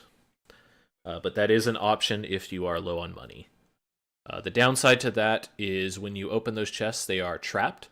When you open them, they spawn groups of enemies. And when you're talking about 4 chests getting opened up, that's a lot of lag. So here, Cyril has the ability to kind of get as much offense as she's going to need. We get power boost for her. Power increases some status effects that you could do when you hit enemies, but it also, in addition to that, increases your damage. The statistics of power, skill, and int are less impactful at low levels, but as you gain more levels and your base power, int, and dexterity gets higher, then they gain more appeal. Another reason you might pick them up is if you're spending 30k on a certain upgrade. Like, let's say I have Weapon Attack 7, and Weapon Attack 7 costs a ton of money to get 1 point in. It might be better to take all that it would have taken to raise that 1 point and instead invest it into power instead. So once again, just trying to make the most out of each point of Mithril whenever possible. That being said, power is going to be weaker point for point than weapon attack. Int is going to be weaker point for point compared to the particular magic that you're trying to increase. That being said, increasing your intelligence is going to affect all magic, while improving one school of magic is only going to improve spells of that elemental variety.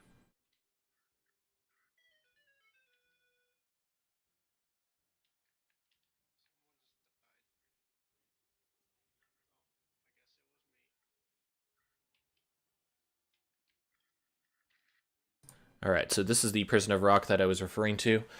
This guy hits really hard, which is why we want to have at least 450 defense. Even at mid 400 defense, he can still hit you for a pretty significant portion of your HP. Because of that, I'm going to be trying to stun lock him using uppercuts, but there is a little bit of downtime in between cycles of super specials that I can do. So in that time, we just got to kind of concede that we might take a hit here or there. The reason why we spend this extra time killing this particular Prison of Rock is this guy drops a secret art called Quicksilver. Quicksilver can be equipped on armor, your basic armor, your body armor, and it automatically gives you S rank speed. So it is a huge speed increase on any armor that you put it on. And considering that we don't always want to have on the Venturer's clothes for Cyril, for example, or we might not always have ninja clothes on Toma to get S rank speed, to just be able to slap that into an armor and instantly make your guy move faster is a huge boon. Especially moving into Chapter 6. Chapter 6 is going to be one of the most extensive areas where we're going to be side-trekking in order to get effective power earlier than intended. So we're going to break these cannons and kill a couple enemies here. This is to do a little bit of lag reduction. Another group of enemies is going to spawn down there, so by killing those right now, we can kind of reduce that lag when we make our way back down. This giant werewolf is another example of an enemy which you have to clear its ads before it'll take damage. You can tell enemies like that because they usually have that red afterglow. There's red super images. That usually indicates a shield or a barrier of some type.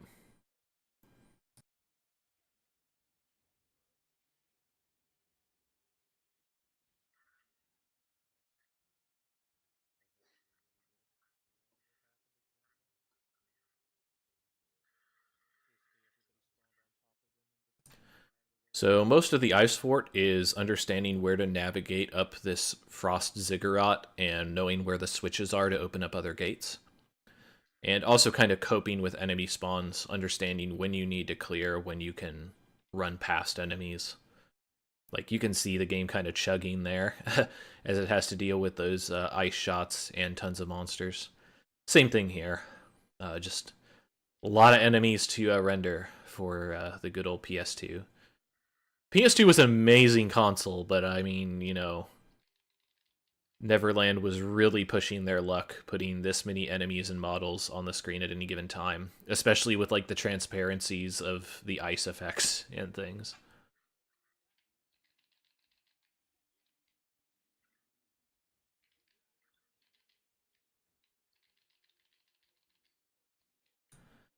So we're going to be making our way up the Frost Ziggurat here, and at the top we're going to run into the Insane Duga. or the maddened Duga, whatever you want to call him. The mind-controlled Duga. You'll notice we picked up another Power Art Stone a little bit earlier in the Ziggurat for Frost Magic. That is a concession to Marathon strats as well. The basic concept, later on, we're either going to be trying to get access to a book of light magic called Gaia Codex, or a book of fire magic called Volcanon Logs. If we get the light magic book, we only need to learn light magic and dark magic. If we get the fire book instead, then it is possible that we would learn fire, ice, light, and dark. So we would effectively be having to splash into 4 different types of magic in order to deal with a variety of monsters that might be immune or resistant to fire. So that's why we pick up that ice there. These werewolves are once again going to be protected by shields that we need to clear from their group. You notice at this point I'm not really caring too much that my companions are dead. And that's because if I spend all of my healing water bringing them back to health, I won't have it available in case I'm in trouble.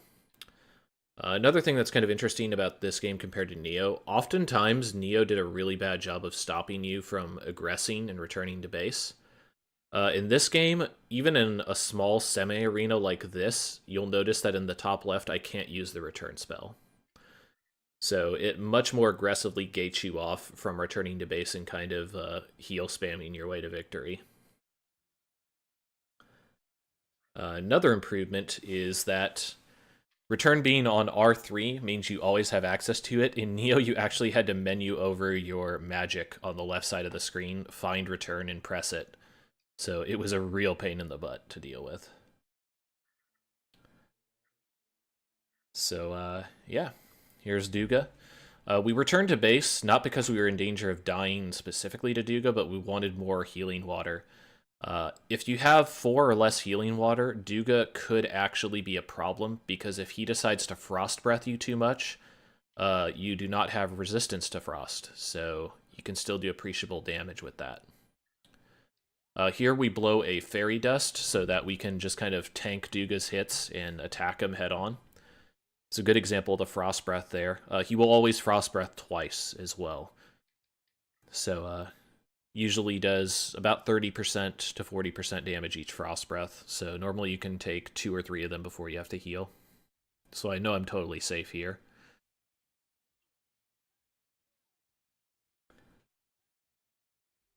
So the reason why we're not using super attacks here is that just because of the way Duga is constructed in the collision, when you do the uppercut attack against him using the curved blade, oftentimes it won't juggle him correctly.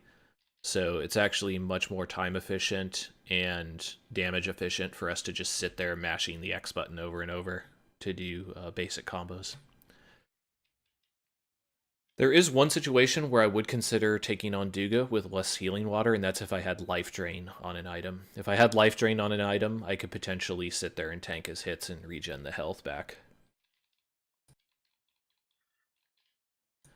So now that we've captured Duga, we're going to take him back to the Geofortress. We don't really have a great way to cure him yet, though. But Zenith, our good old Pokemon guardian of the Geofortress, suggests that maybe we can use the power of the Geofortress to help him. But in order to do so, we're going to have to get another medal, and that other medal is going to allow us to get the recovery function for the Geofortress. So, Chapter 5 is coming to a close here. I'd like to mention that I also proposed to Ty that we might do this as a co-op run, and he seemed pretty excited about it. While he hasn't finished a run of this game, I think it could be pretty easy to be able to split this up in a Toma and Cyril route. He would basically be playing until the mid part of this chapter, and then I kind of carry it on from there. He might even, if he learns more of the game, he might even play some other portions of it as well. But, you know, baby steps. He has played Neo before, so he understands the basic concepts of the game, and he's seen a good portion of the speedrun as well, and understands how to apply the skills from Neo into EXA. Obviously, I spend time talking to him also and things, so pretty easy to be able to coordinate a effort towards learning more this run. So, chapter 6.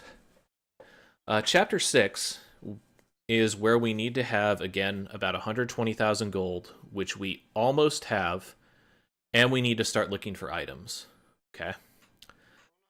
Uh, the main things that we're doing is we will be moving around the map, getting some extra items and getting sparks of mithril here and there that are of large quantities so that we can gain more power earlier than expected. So for the premise of this, we're going to put on Quicksilver so that we improve our movement speed. We are also good on our progression of weapon attack for Cyril. So at this point, Toma can kind of invest however he wants because he's already done his part in helping out Cyril for the early part of the game. I was speaking about manipulation of items, and it starts on this chapter. In this chapter, we are trying to get certain drops from Borne, the merchant. There's 2 of them. The first of those drops is a Machine Buster. Machine Buster is a bow which does additional damage, additional percentage damage to armored targets and robots. Usually, almost every single robot in the game also counts as an armored target. So you're doing about 200% additional damage with those. In addition to that, there is a property, an attribute that can show up on items called Crush. What Crush is it does an additional 100% damage to armored and robots as well. So what we are looking for is a Machine Buster that also has Crush on it. And what that's going to allow us to do is deal about 400% damage, or 400% base damage from the Machine Buster to robots. Another thing you can do is rings can have Crush on them. And that would, again, be stacking with the other Crush to give you vast quantities of damage to robots. So what we need is we need a Machine Buster with Crush and a ring with Crush. And in order to do that, we're going to be manipulating the items inside of the store and checking them aggressively to find these items. At this point, we're just kind of, again, running across the map, picking up some extra items for extra gold, and picking up some extra mithril for power spikes later on.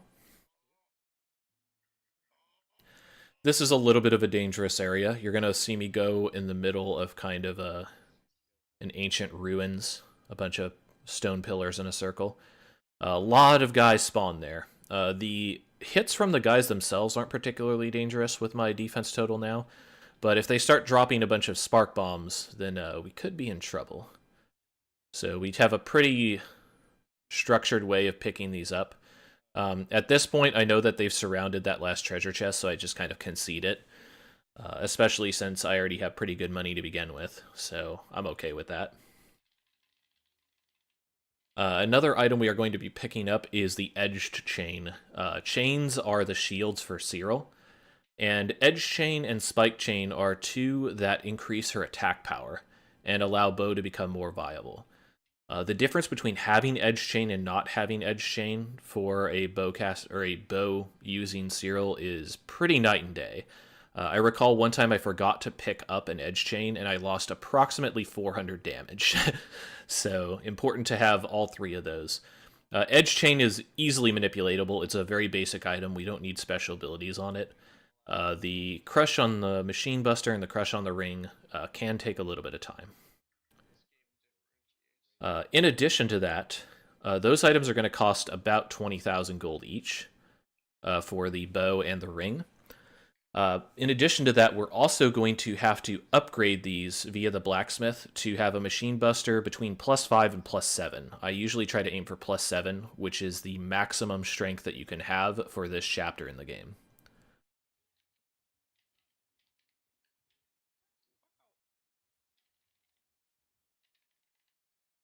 So I'm actually going to back here and make a save near the entrance here. This is kind of a dangerous area in the underground here. A lot of the things here are ghosts, which do dark damage as mentioned before. There are also skeletons down here that I think had a programming error. Skeleton kings are a special type of skeleton that are really big. They have magic, huge swords, usually the leaders of groups. I have a sneaking suspicion that the attack value on the Skeleton Kings and the normal skeletons in this area were swapped. So the normal skeletons actually do much higher quantities of damage than the Skeleton Kings, which doesn't really make sense. The reason we make that save is if we were getting blocked in those rooms and unable to progress, we could reload the save, leave that cave, and re-enter it to respawn the enemies in a more favorable position. We're going to be doing the same thing here for the same reason. And this is just a concession to safety. Funny enough, the in-game timer is actually pretty strong for EXA. I mean, obviously, if you take a death and have to load the game, it's going to be skewed. But it's pretty good. It is a pretty good in-game timer, if I do say so. Pretty accurately reflects the, or I should say it pretty accurately reflects the real time, not necessarily the time without loads or things like that. So the reason we're taking this side trip and going up the hill is there is an ancient arena for Darkstalkers up here. We are going to do that a little later on, but since we're in this neighborhood, we want to try to pick it up a little bit early. We're going to grab the warp, but not do the actual arena itself yet, because it's far over Toma's capabilities at this point. Nice little spiral path up the mountain here. Maybe not a mountain. Maybe it's more like a hill. Small hiking trail. The nice thing is after you go up this hill and activate the warp, there's a little teleporter that takes you back to the bottom again, as you just saw. So if we were a little short on money or a little short on force energy, we could definitely take some detours inside of this area to pick up a little more. However, I feel very confident about my money and my force energy at this time. I actually know I have both at this point. So it's less to do about confidence and more to do with I know I have what I need. We're going to continue up the hill here, grab a little bit of mithril, and clear some giants at the top of this hill. Those giants are blocking off the gate to a cavern that we need to pass through. There is also an ancient arena for giants here.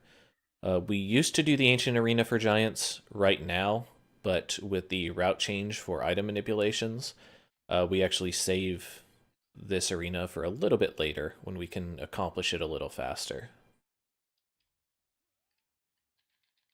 So we could technically go for the item manipulation right now. I decide to go a little bit further with Toma so that we can get access to more darkness runes to open up more ancient arenas, and so that I can get the next warp for kind of the final ancient arena before we start powering up our Cyril.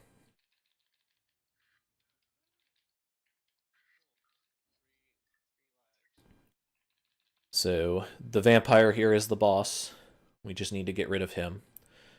So if you recall, darkness runes are a key that is consumed when you open up ancient arenas.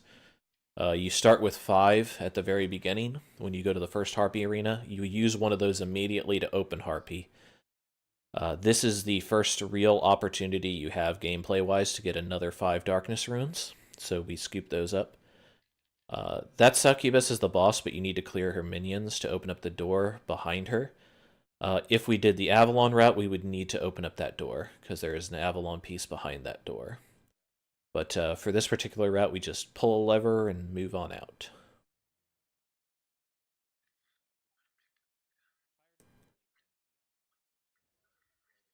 Short little walk, making our way over to the Lightning Ancient Arena. And then we're going to start working with Cyril here.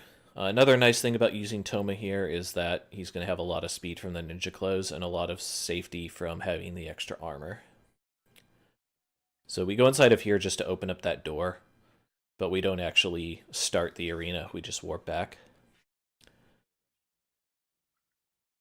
So here I'm actually going to go over to Borne to check on the items. I still need to unlock one more area before we get into the deep stuff. But I like to check in little by little and see if I can pick up an item. So just some basic identification. We aren't really going to identify anything for Toma now unless it's going to give us significant mithril. We're basically just going to kind of sell off his gear. Later on, we'll be doing a similar thing with Cyril, but for right now, we're just trying to get Cyril the best gear that she can start out with. So here I check, and we can see that there's machine busters, but they aren't costing 20,000 gold. And the reason that's relevant is Toma can see what the merchant is selling for Cyril, but he can't check the attributes on the weapons. Which should be like, well, how do you know if an item's going to have crush then? Well, as I mentioned earlier, way earlier on, with the curved blade that had change mithril, I knew that had change mithril because it was going to break for a certain amount and cost a certain amount. Well, I know that a machine buster with the crush ability and a ring with the crush ability are going to cost roughly 20,000 gold. So even if I don't specifically check their attributes every single time, I can pretty quickly tell if they're going to have it or not. Ring, I believe, can go as low as about 15,000. It just depends on the quality of the ring, how many pluses are on it. Side note, rings and accessories are the only items that you cannot improve at the blacksmith. And improving items at the blacksmith has different properties. For example, if you improve a shield's quality, it doesn't improve the defense it gives you. It improves the physical status things that it can protect you against. Like, it'll make you get stunned less, it'll make you get dizzied less, knocked up less, things like that. Head pieces are the only item that increases, or are the only piece of armor that increases your spell power. So it's particularly nice to upgrade them. Your body armor is used to upgrade for... Okay, so let me go back a little bit here. Just a tiny bit. Your armor is used to upgrade your physical defense, head is used to upgrade resistances and magic damage, and then your actual weapon is used to upgrade either weapon damage or magic damage, depending. So we make our way through Gundester Cavern to hit Steel Ancient Arena. It's mentioned as Legion on there, but it's Steel. What that means is these are basically robots in here. So you remember what I said about Crush being crazy strong about robots because they count as robots and armored? Well, we're going to exploit that right now. And this is what all the buildup has been kind of pushing towards. I will be pausing the video momentarily so I can point things out here. So, I'm on Cyril. I go to Mage Items, and immediately I can tell the third item on that list is a Machine Buster. That's 20,800 gold. I still want to verify that it has Crush on it, just in case it has some weird property that I hadn't seen before. But I actually got really lucky, because sometimes you will spend quite a portion of time finding a Machine Buster with Crush property. Same thing with the ring.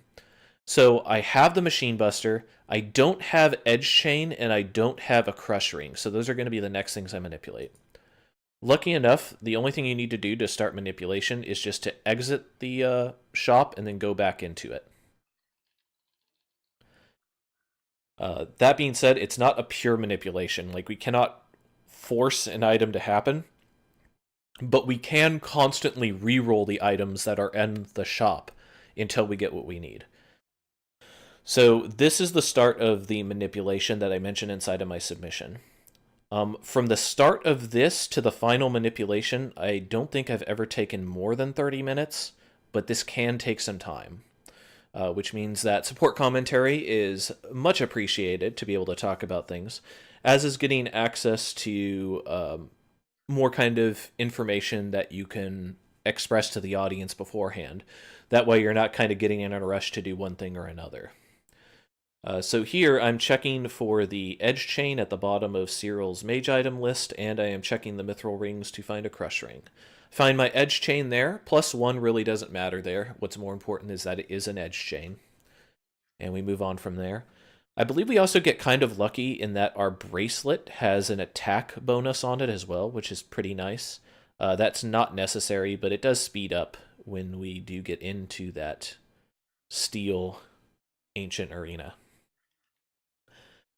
So let's talk a little bit about the Steel Ancient Arena.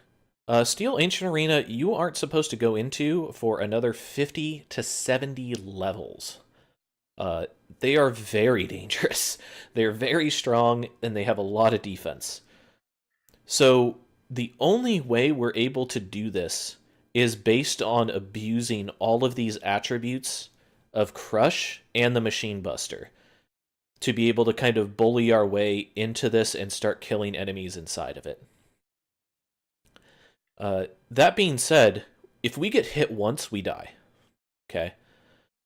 So there's an example. +2 on the Mithril Ring is a 22,000 with Crush, so I now have access to my Machine Buster, my Mithril Ring, my Edge Chain, and I even have a nice little attack on my bracelet as well. From here, I'm going to go over to Gentetsu to raise it to a +5. I'm then going to switch to Toma. This is a mistake that I make kind of often.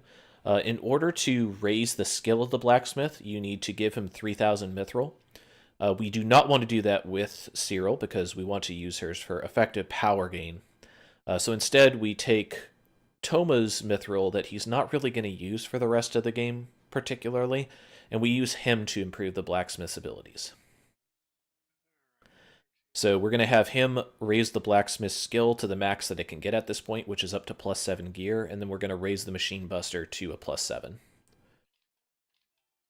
At this point, we have a pretty structured amount that we get. We get power 1 through 6. You can get weapon attack 10 or weapon attack 5 in 10 points, and weapon attack 6 for 6 points, and that's plenty to be able to do this arena. Since I was kind of flush with a lot of mithril, I decided to get a little bit more weapon attack just to speed it up a bit more. Here's an example of Toma using his mithril to upgrade Gentetsu.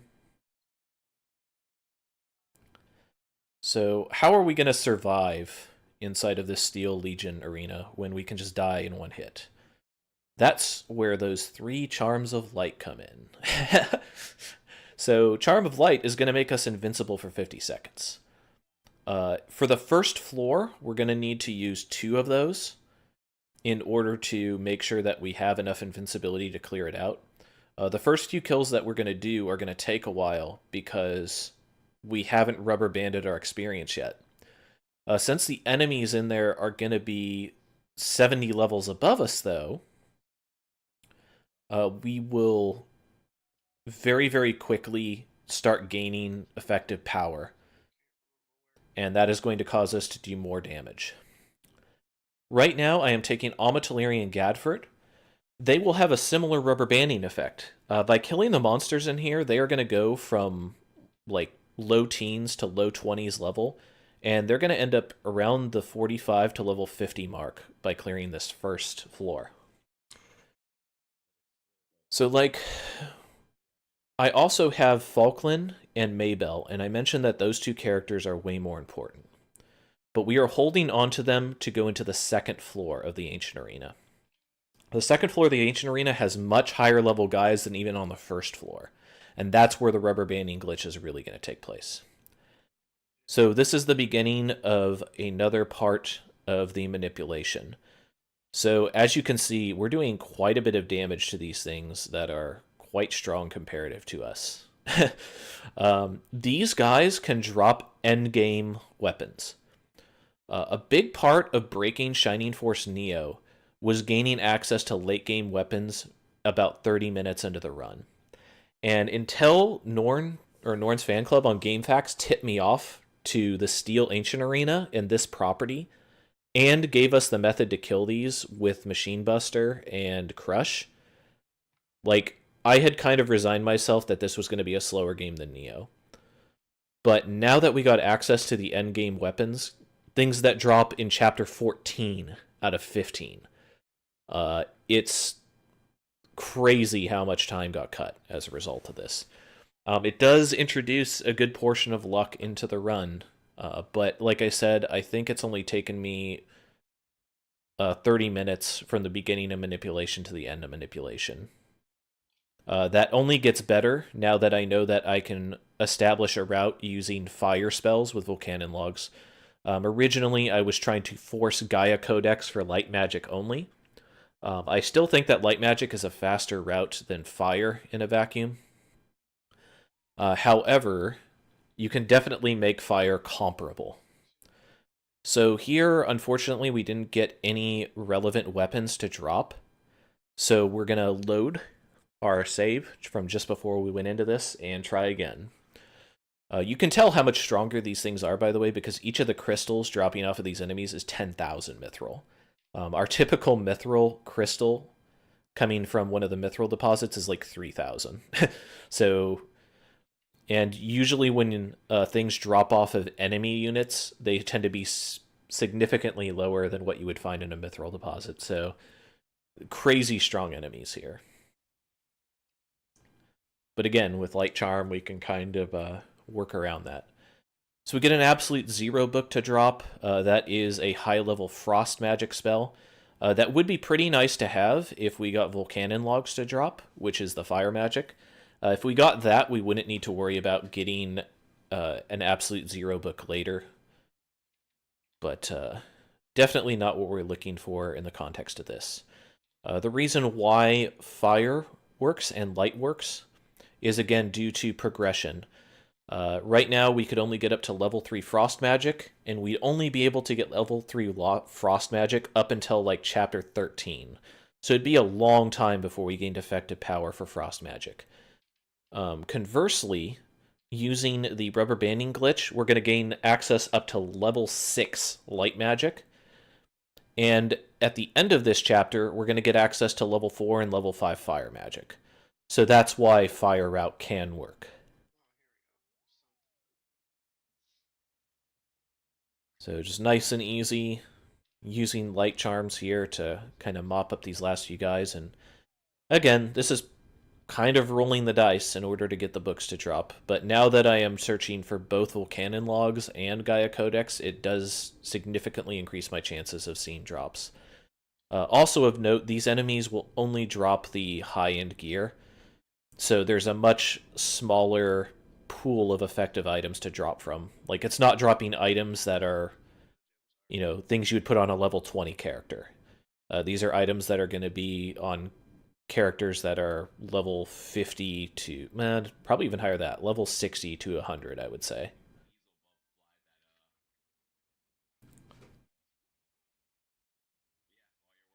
So, yeah, Machine Buster's pretty strong. Its charge attack is pretty nice as well. You can do up to 4 supercharge attacks in a row. Certain weapons, you can only do 2 supercharge attacks in a row, but because of that, the Machine Buster clears enemies very quickly. Also, the fact that its charge attack is just a Gatling gun, just like shooting like crazy, helps with clear speed.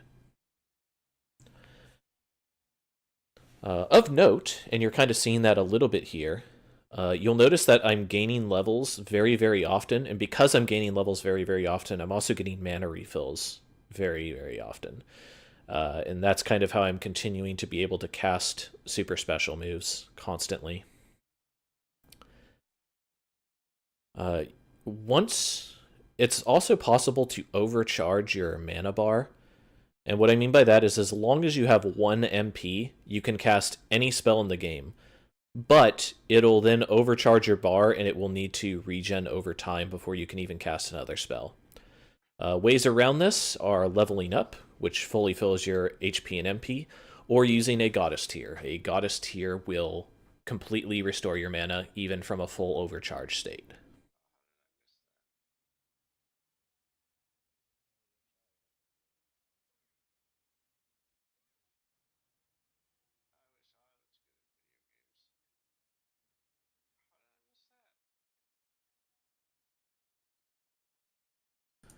So we've just done our 3rd cycle of this, and unfortunately we didn't get the book to drop yet.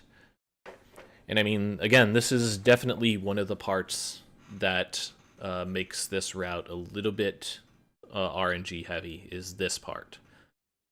Once we get out of here, I will mention that there are 2 more manipulations that we need to do over the course of the game. However, those ones are much less erratic, I would say. We're going to have to manipulate an armor in a chest later on in the game, and we're going to have to manipulate a blacksmith armor that we get later in the game as well.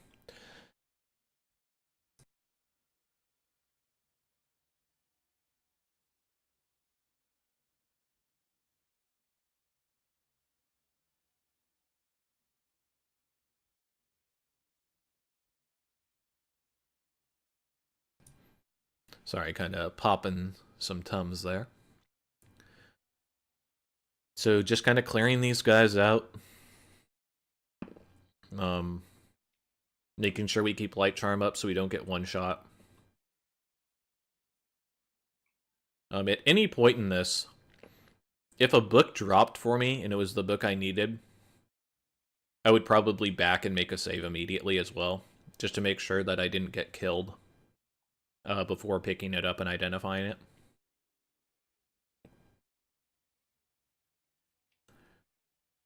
So there's Gaia Codex.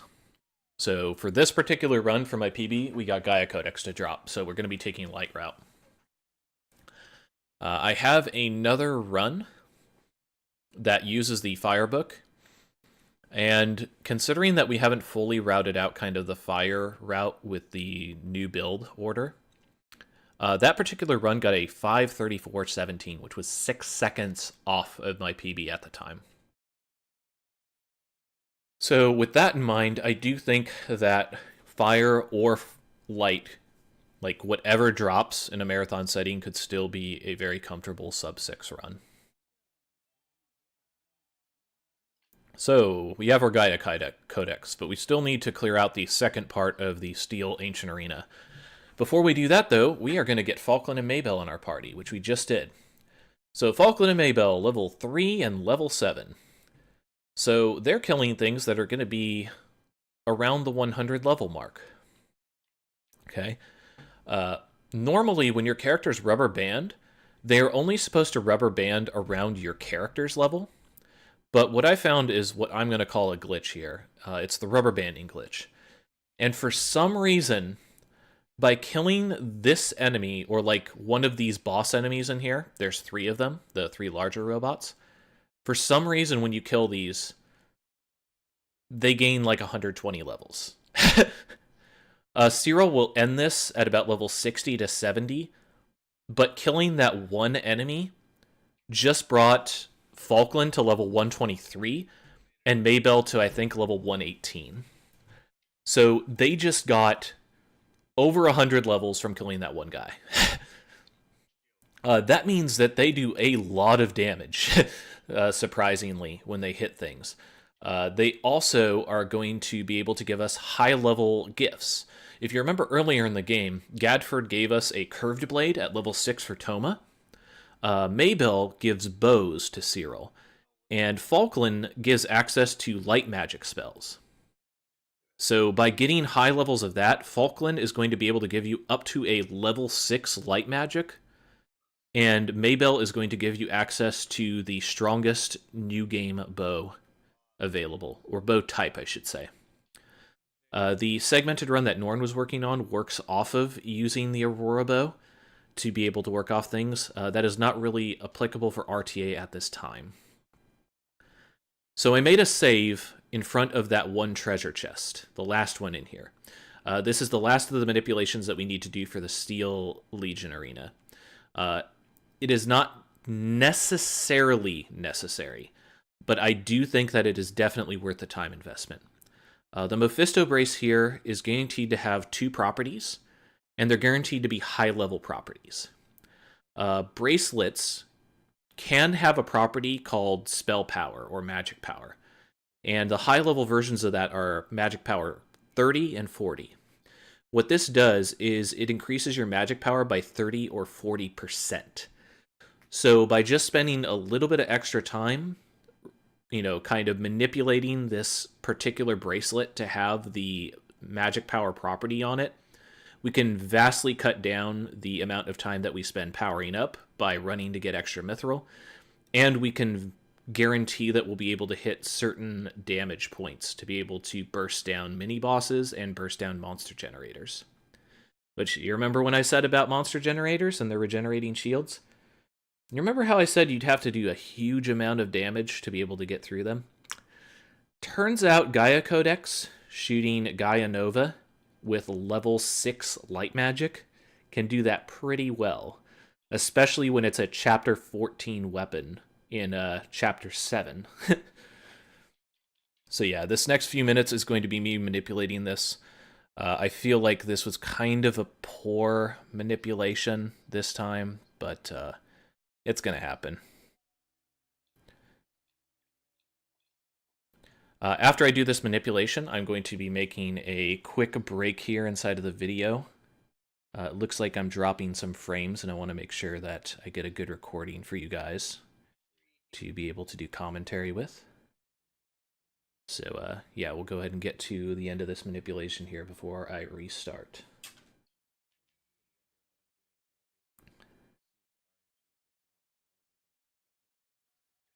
Yeah, hopefully it didn't drop too many frames there. I do apologize if it did.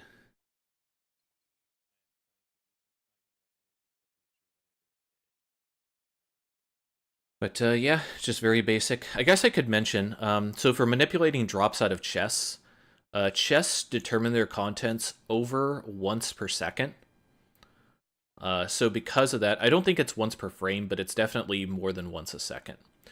So because of how structured the movement is here, it's possible that I could be getting the exact same frames when trying to open up the chest. Like maybe I'll do it within a 10 to 60 frame window, you know? So because of that, it's possible that you see the exact same drops over and over again.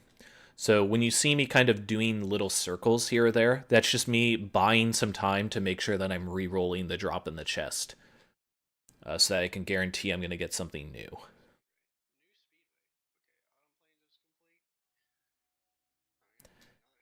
And, I might do a little bit more or less here.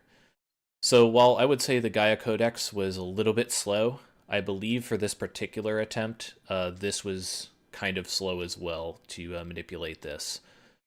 That being said, we had really good luck with the gear. We got the Machine Buster with Crush immediately, as opposed to having to manipulate it for quite some time. But I mean, this is still well within the realm of hitting a 6-hour run, as you can see. Like, even if we're 30 minutes behind going into this with better routing, we definitely still make under 6 hours. Like, we can lose 30 minutes and be totally fine. We could probably lose like 45 to 50 and still make it in under 6. Heaven forbid that I just have the worst look ever. But as mentioned, in 10 attempts or so, I haven't ever spent more than 30 minutes getting one of those 2 drops. For the books, rather, and manipulating the items.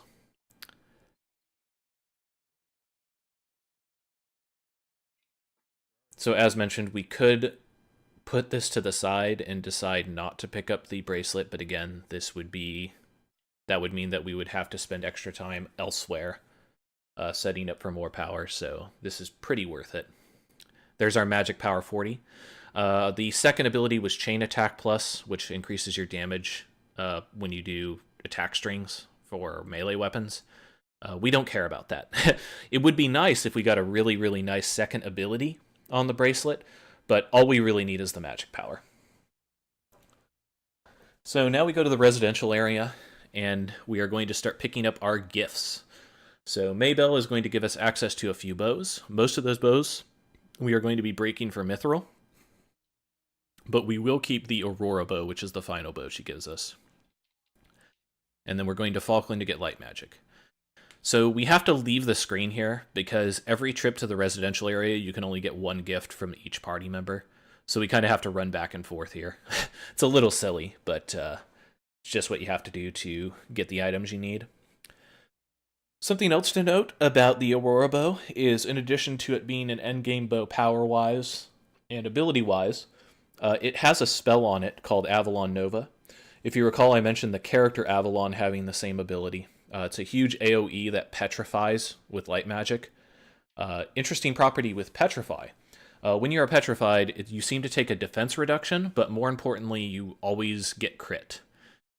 So the combination of petrifying an enemy with the bow and then shooting them with the bow means you're going to do lots of damage to them, which is going to be relevant for the next few ancient arenas that we're going to do.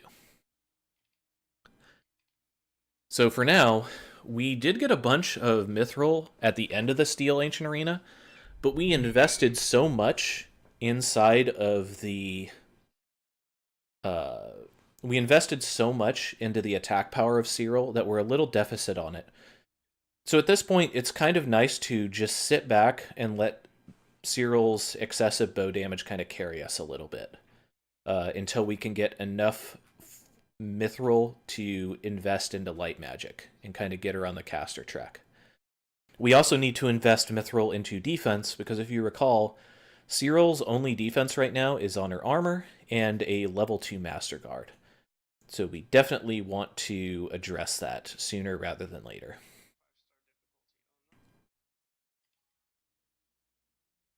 If you're curious, level 120, which is when you get access to Light 6, is why we needed to keep Falkland low. If he's at level 6 and he does the manipulation, he will have level 119, which is just too low. It is possible that over a prolonged run he might pick up level 120, but it's so much easier to just make sure he doesn't gain more than 2 levels and then work off of that.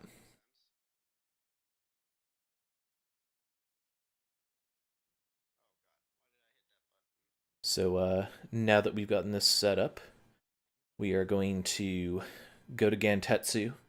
We're going to raise the Aurora Bow a little bit because we want to slightly increase its attack power, but more importantly, we need to start improving Gaia Codex. Gaia Codex is our light spell book. By increasing its quality, we increase the damage it does. We make our save. Go ahead and set up, start breaking some items. Ordeal, Pandemonium, all those weapons at the top are endgame items for Toma. We break them because Toma's not really going to do anything from this point on, particularly impactful.